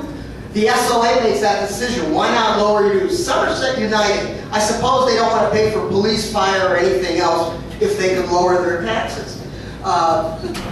But, you know, and one more thing, since you got me going here on this, as you were saying, you made a very beautiful picture of how Jeffrey Brooks and his wife, in the interest of the homeowners, went down and were willing to buy this property. What you left out was they sat in a board meeting, which by law had to be open, learned exactly what the maximum price that the board was authorized to try to bid on that, outbid the board to get that thing, then withdrew because they decided they didn't like the property, which left the bank thinking that this was an orchestrated attempt to drive the price, and they would not deal with the board's offer. We've lost that property, okay, and somebody else is going to control it now. So I really wish people would talk about the facts rather than trying to suddenly morph things to reach a point of view.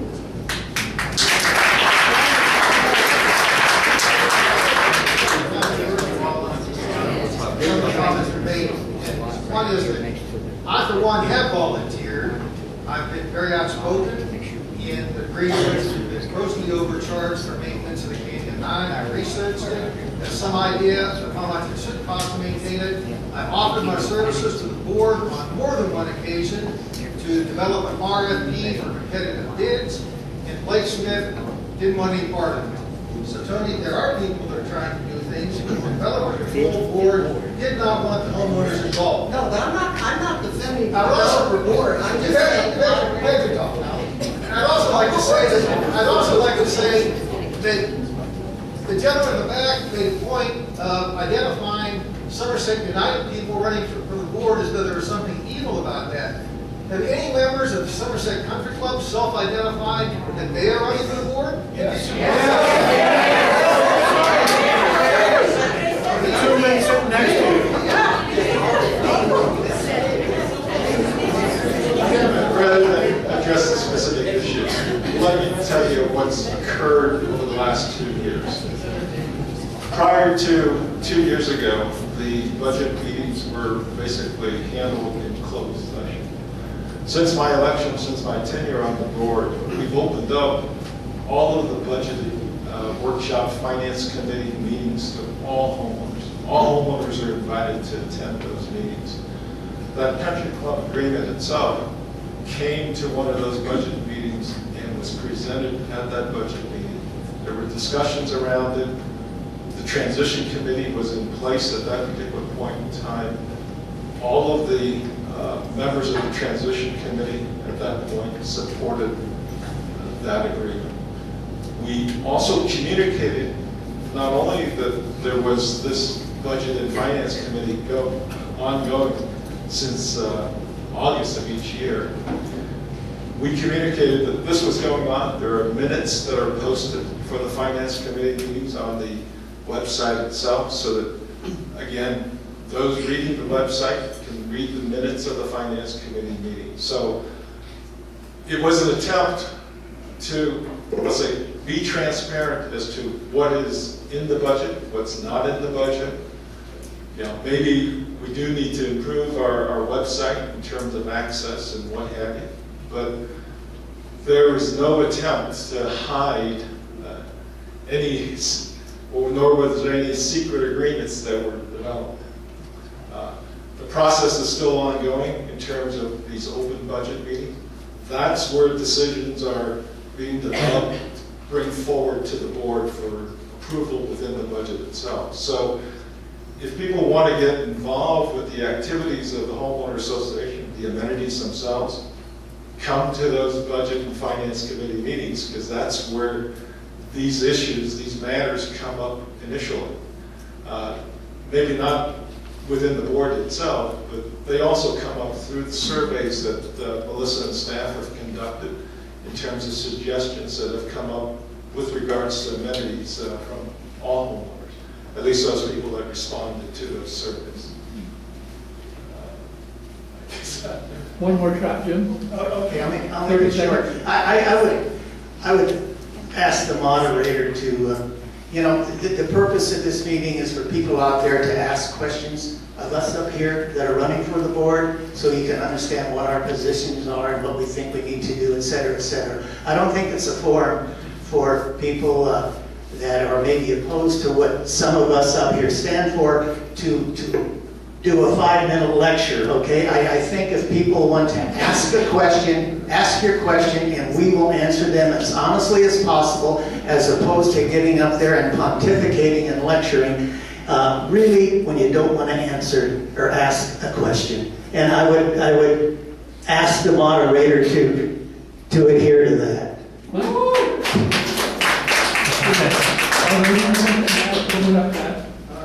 You got to be on the mic because I want to get it for the website. So for the purpose of this next little while, if you do have a question, if we can form a line over here, and that way the questions can come before the microphone and in front of the panel, and then 2 minutes response. Yeah. The issue is that we're recording this, so if we wish questions on the recording, you've got to be on the mic. It won't take them 2 minutes to respond, it's just going to be a show of hands. My name is Pat Gaskill. I'm in I think the unique position of having attended a lot of board meetings, but not running for the board. And I think Ray mentioned it, that this was the biggest crowd that's ever there. So the reason I started going to board meetings was this flyer on my door. And I wanted to talk to the board about that. And then I started going to the board meetings, and we're starting to find out who's Somersett United. I'm just curious, the Somersett United people, how many of you support these kind of flyers going out on our doors in our neighborhood? I will answer that. It's a show of hands, that's all I'm asking. Okay, thank you. Well, I would like to answer the question, too. I support anybody putting flyers out into the community. Nobody asked you. You that don't express ask their for it. opinions, okay? And I also believe the country club currently has flyers going out in the community.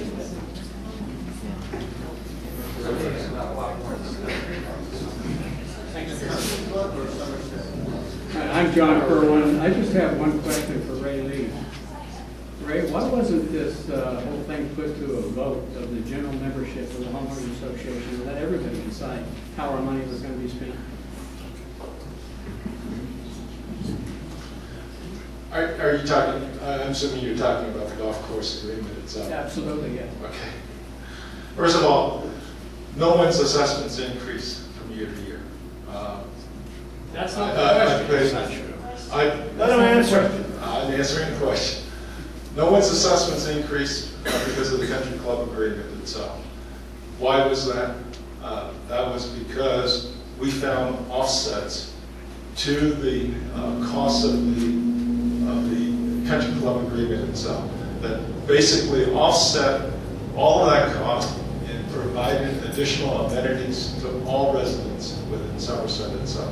The question was, why wasn't there a vote with regards to the agreement, specifically to the agreement itself? Yeah.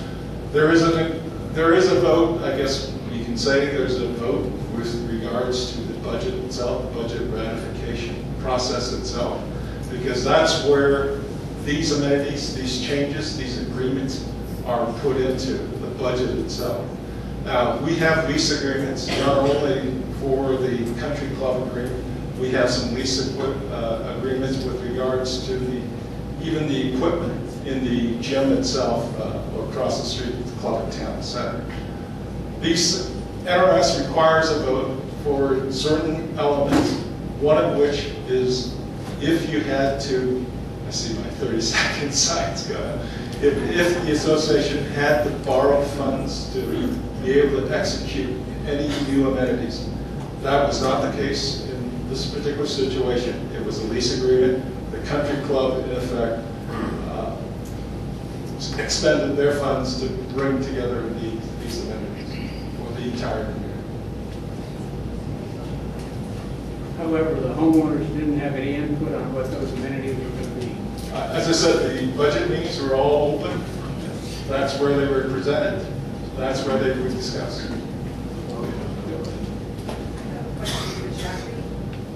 I understand that you are a proponent of green energy and have expressed an interest in having Somersett be a leader in the city of Reno for green energy, including solar panels on resident roofs. You have investigated and promoted installing solar heating and all of town center at homeowners' expense. Will you continue your plan, as you have expressed in the past, of encouraging homeowners to install green energy in their own homes by using funds to subsidize, HOA funds to subsidize that expense? I think the question is two parts, Carol. I think I understand what you're saying. Jeffrey is a proponent of green energy. We'd like to be able to advertise to all future owners and to current owners that Somersett is going green. I think Blake's intention at one point that I heard in one of his meetings was that he wanted this community to be green. And so one of the things that we could do and could be proposed to the future board, if it's put to a vote of the homeowner elected board, is do we want to have solar panels put in to heat common area pools? And that would be a vote that the elected board would have to seek from the homeowners, as it would be a major expense. In terms of changing the CC&R's landscaping and design committee, I think that's something that could be considered by the homeowner board because there are new technologies now that are coming out with solar panels that can be incorporated into roof designs. This would not be something that would be paid for from homeowners' dues, but perhaps would be allowed, as they currently are not allowed, but perhaps could be considered by the aesthetics committee in the future if homeowners wanted to do that for their own benefit of their homes. And I think it should be encouraged if people want to spend their money that way. So I believe Jeffrey would be in support of that. Any other comments from the kids?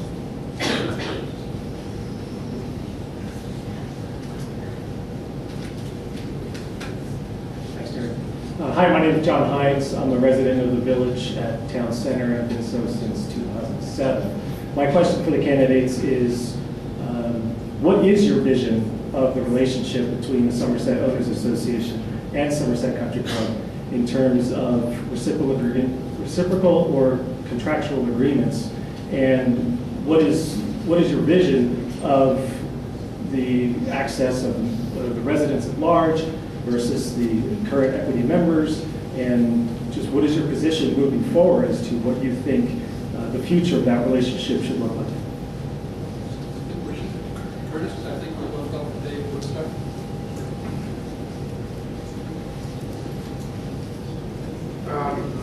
As indicated earlier, both Dave and I are members of the country club, so I'm self-identified now.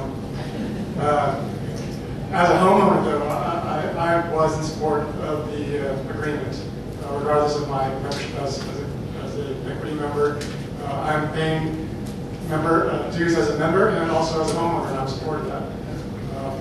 As for whether or not the agreement, how it will look into the future, I think we would have to assess that as the agreement evolves. So I think that this agreement currently is in place for 3 years, at which time the dues would go down, assuming that the board agreed to renew that and the country club agreed to do that. So I'm in favor of access for the homeowners. I think this is an amenity for the community. So whatever we can do to make it equitable and fair for as many people as possible, I'm in support of that.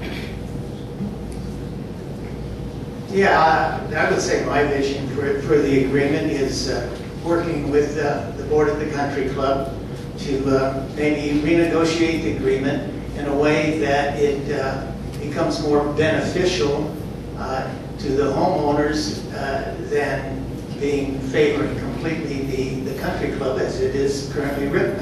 I would venture to say that most of you people out there have never read the agreement, okay? And I have read it in great detail, okay? And I came to the conclusion that one, this type of agreement in accordance with the CC&Rs should have been put to a vote of the people. As you know, there is a no right to use clause in the CC&Rs, okay, that precludes any kind of community membership in the private country club. When this agreement was being put forth by the country club, you might say the lawyers were requested to render an opinion. Their opinion says, no, you cannot do this without a vote of the homeowners, unless unless you work an arrangement where it's called a lease agreement rather than a community access. Okay, to me this was covering the issue of it, okay, rather than fully disclosing it to the homeowners and letting them vote on it. There is no question, I don't care how anybody wants to spend or whatever rhetoric they use, the $15 per month of our homeowner assessments, over $450,000 a year, is going to subsidize the country club. And that's okay with me, as long as it's okay with the majority of the homeowners in Somerset. The issue that there was no increase is because they had certain.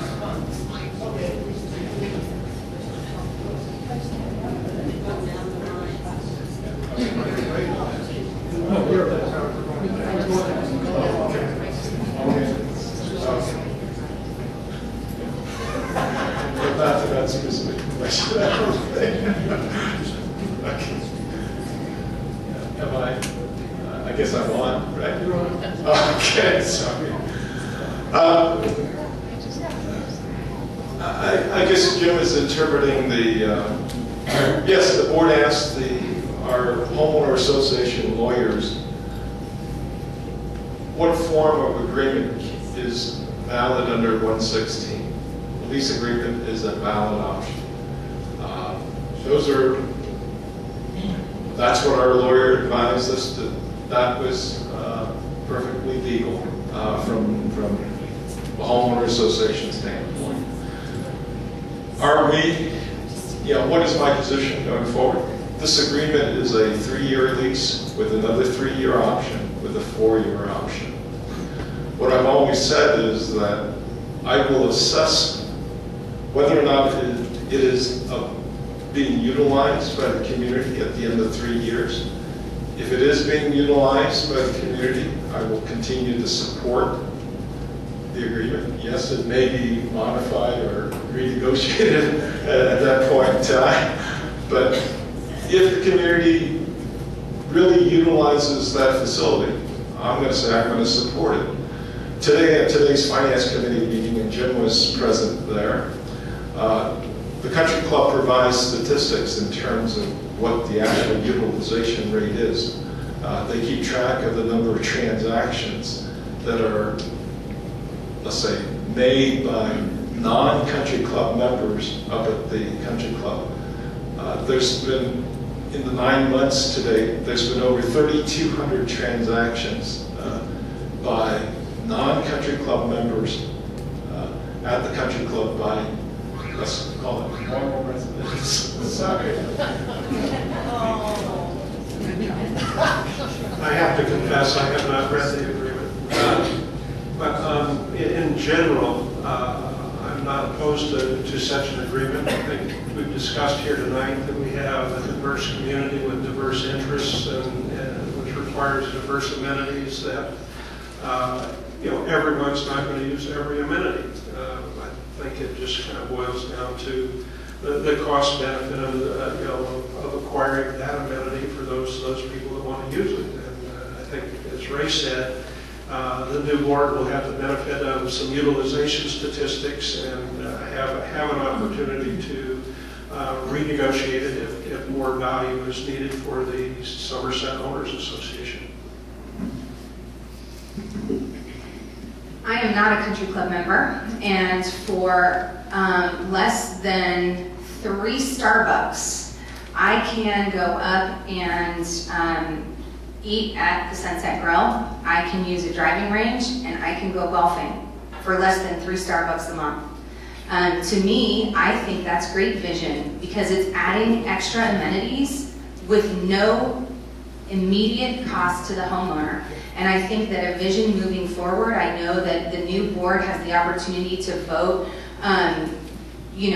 The golf course is going to be putting some infrastructure in, which I believe is a putting course, that's going to be open to all residents. I think that if we maintain the vision of growth and adding more amenities without increasing our assessments, I think that's what we need to focus on, because that is where we have grown Somerset. Again, that's what we We all may not. I've never once stepped foot on a tennis court, but does that mean I don't want them there? Absolutely not. I think we need to look at our community as a whole, make a decision with the information we have. If we have 3,200 new transactions of non-country club members, something's working. So I think as a vision moving forward, it's win-win or no deal.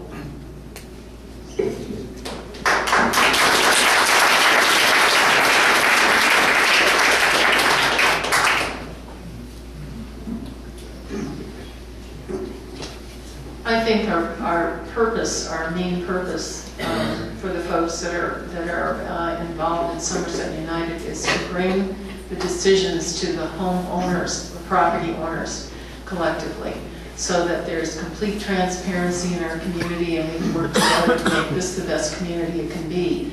So none of us in Somersett United, I just might make this point clear, none of us want to see the golf course go around. And I think that's been a common thing I've heard, and I was shocked by it because it's just not true. Why would we want to? I look out over both golf courses. I would certainly not want to see it go around. However, there are different ways of financing a golf course, and it should certainly be an open discussion for all homeowners to have their input on. If it's just brainstorming, or however you want to put it in a survey, but you should have the opportunity of being aware of these decisions. Are huge. Several $1 million over 10 years is the potential, and you should have the opportunity to speak your voice, and that's all we want, is you to be able to participate and to have open transparencies, and wherever that vote falls, we will accept it.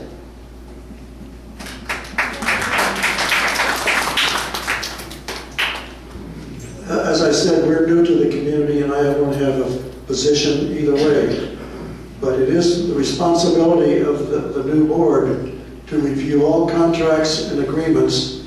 And I'm sure that this will be one that will be reviewed, and I think it should be, so that we can come to the satisfaction of everyone that it's put in the best interest of everybody in Somerset. I think that I don't know all the facts, I haven't really studied the agreement that much, but in fact, the equity owners of the club own that property. It's not owned by the association, and therefore I think that the benefit and the cost should be related to each other.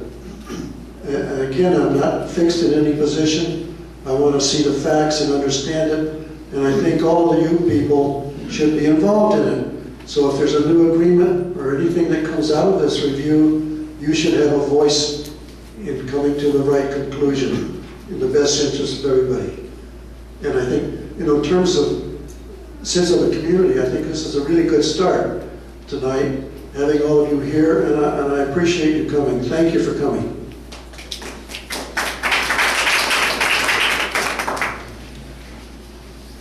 I have read the golf course agreement in detail as part of my role on the transition committee, and from what I've heard up here tonight, I've got to say that Danielle, what she said, probably matches my position exactly. I am open to a golf course agreement. I see benefit that having golf courses brings to our community. I can also see and would be quite willing to sit down with the board on the golf club and talk about what the terms are if there are some things that are particularly troublesome to residents. I've read that agreement and I have a little hard time understanding how it's positioned as being so one-sided. It's a 3-year contract with options. All of the options are at the option of the SOA. Okay? There is nothing in that contract where the golf club could force us to do something. If we choose to extend the option, the price goes down. Can anything be renegotiated? Absolutely. Okay. But I also think that another point, this idea of bringing all the decisions to the homeowners, that's absolutely necessary for really big decisions. But you'd be surprised how many decisions this board makes. And the primary method of bringing decisions to the homeowners is a discussion at the meetings. So what it really takes is a lot of people who are interested. We need to communicate the agenda well so people know what's going to be spoken about. And then people need to show up. Okay, I'm a big proponent of increasing transparency through giving advance notice and providing information to people so they know what the board's going to be talking about. But to have a mail-in vote or something like that on every issue that the board has to decide just will not work. So we have to be reasonable on how we approach these things. Thank you.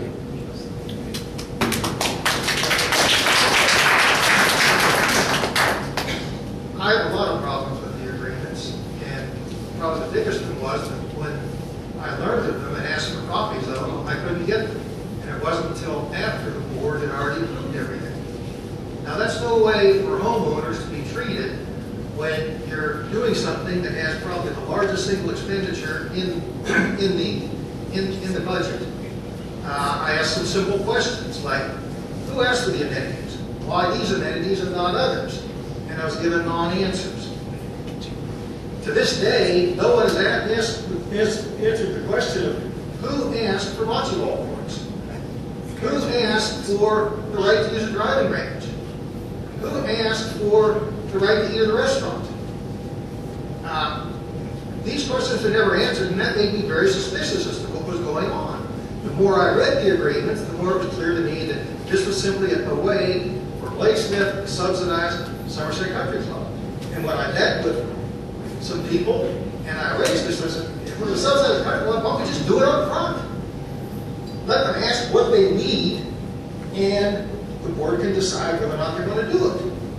So, to me, the way this whole thing is handled was typical of the Developer Control Board, where things were done to try to keep them out of the eye of the homeowners, and I think that's the wrong way to run a homeowners association.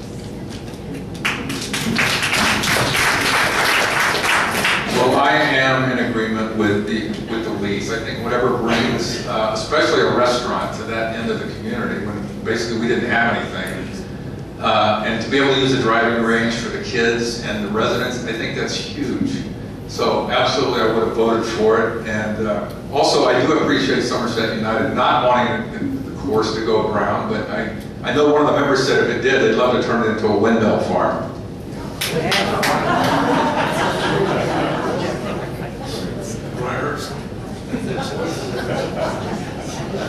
We got time for one more question. I think we're getting close to it.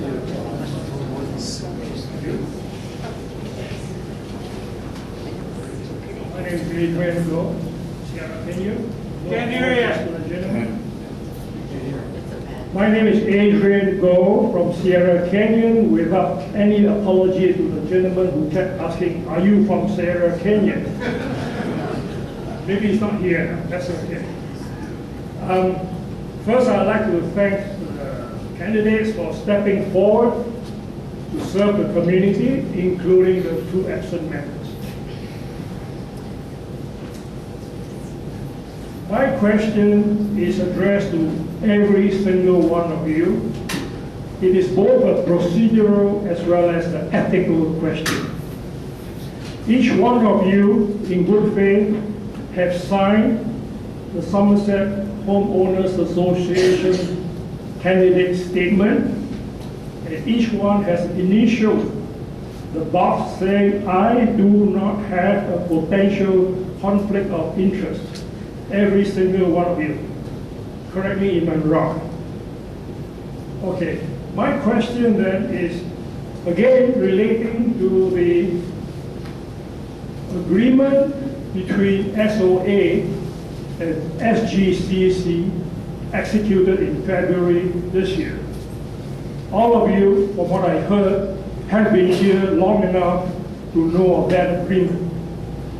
You might claim you may not have seen it, but by now you have seen it.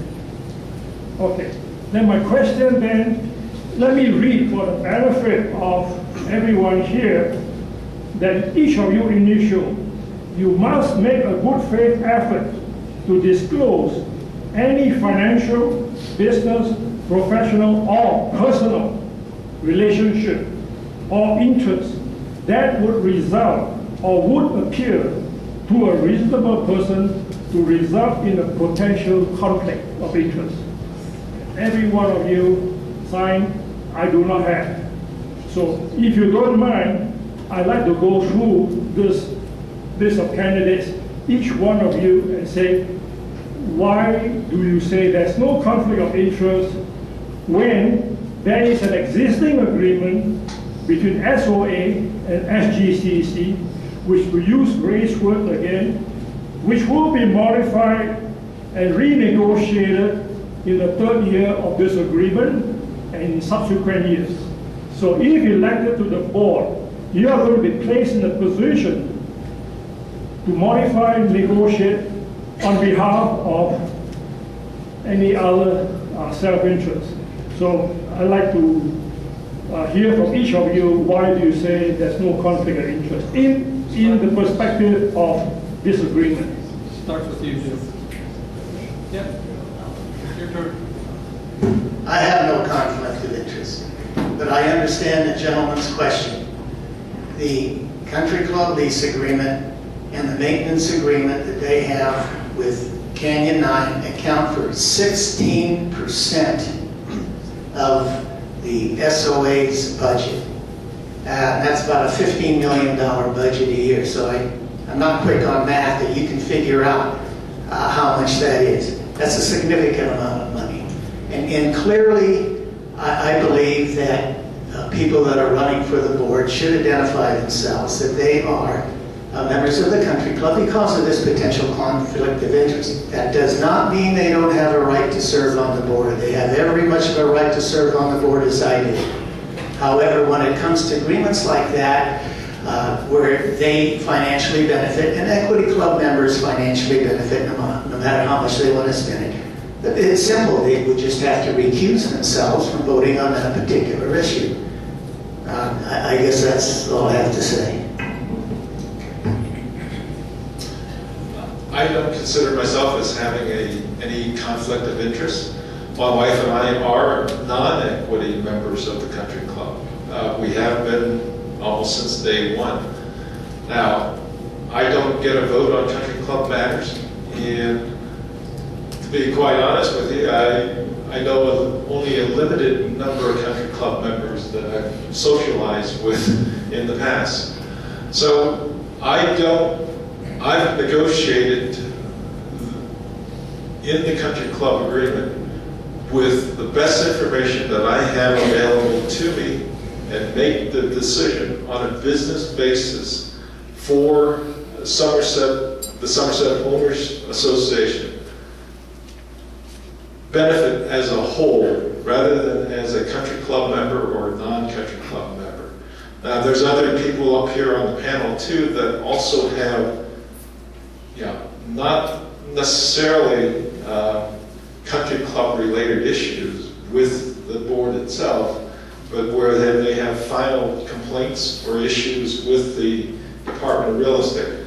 Again, I support their position in running for the board itself, but again, they also potentially have what may be conflicts of interest when it comes to those legal matters should they surface before the board itself. Thank you. I have no equity interest in any entity that does business with Somersett Owners Association. I'm a property owner. I have interest. I have interest in promoting the benefit of this community. And I think every single member here running for the board, all of us candidates, have an interest in preserving our property values and maintaining this community. So, do I have a conflict? No, I do not. Will I make the best decision with the information given to us at that time for the benefit of the entire community? Absolutely.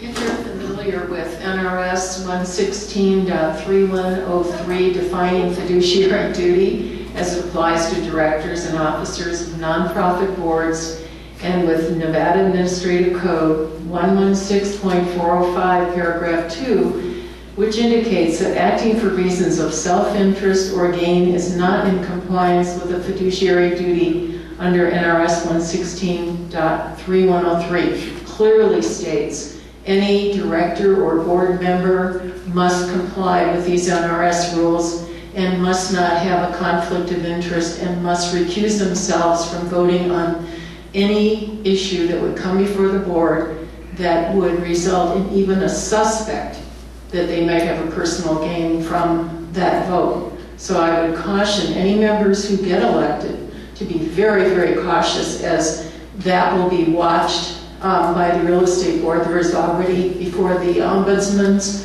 some complaints about breach of fiduciary duty, so I think we need to stop that immediately.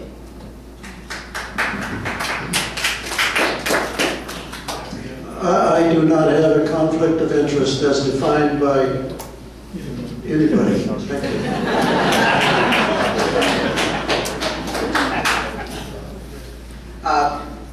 I do not have a conflict of interest. I'm not a member of the golf course. I've never used the golf course. I can't foresee any circumstances under which I'd ever become a member, equity or otherwise, or social, or whatever the categories are. But having said that, I'm open both ways on this thing. I'm willing to look at, I'm certainly open to having additional amenities there, whether I use them or not. I'd like to get information about how many people do use it, and as we're starting to track that, so we can get an idea whether that's a valuable amenity or not. And then we can also try to understand, are we getting value? Is $15 a good price? Is it a steal? Is it overcharging? I have no idea. I don't have that information. So I'm willing to look at any information on either side, sit down with anybody who wants to talk reasonably about it, and see what we can come up with what's best for the whole community. I will point out, though, that having a preconceived idea that says, let's cancel it because I can cut my dues by $15 is also a conflict of interest. Right. Yeah.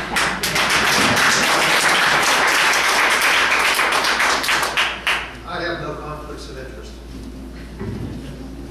I don't think I have a conflict of interest, but I absolutely understand your comments and where they could be coming from. And if it did come to a vote, and that if we had to recuse ourselves from a vote, I certainly understand that. And even if I wasn't a country club member and just a resident of a golf community, I think it's important to have a golf course. So.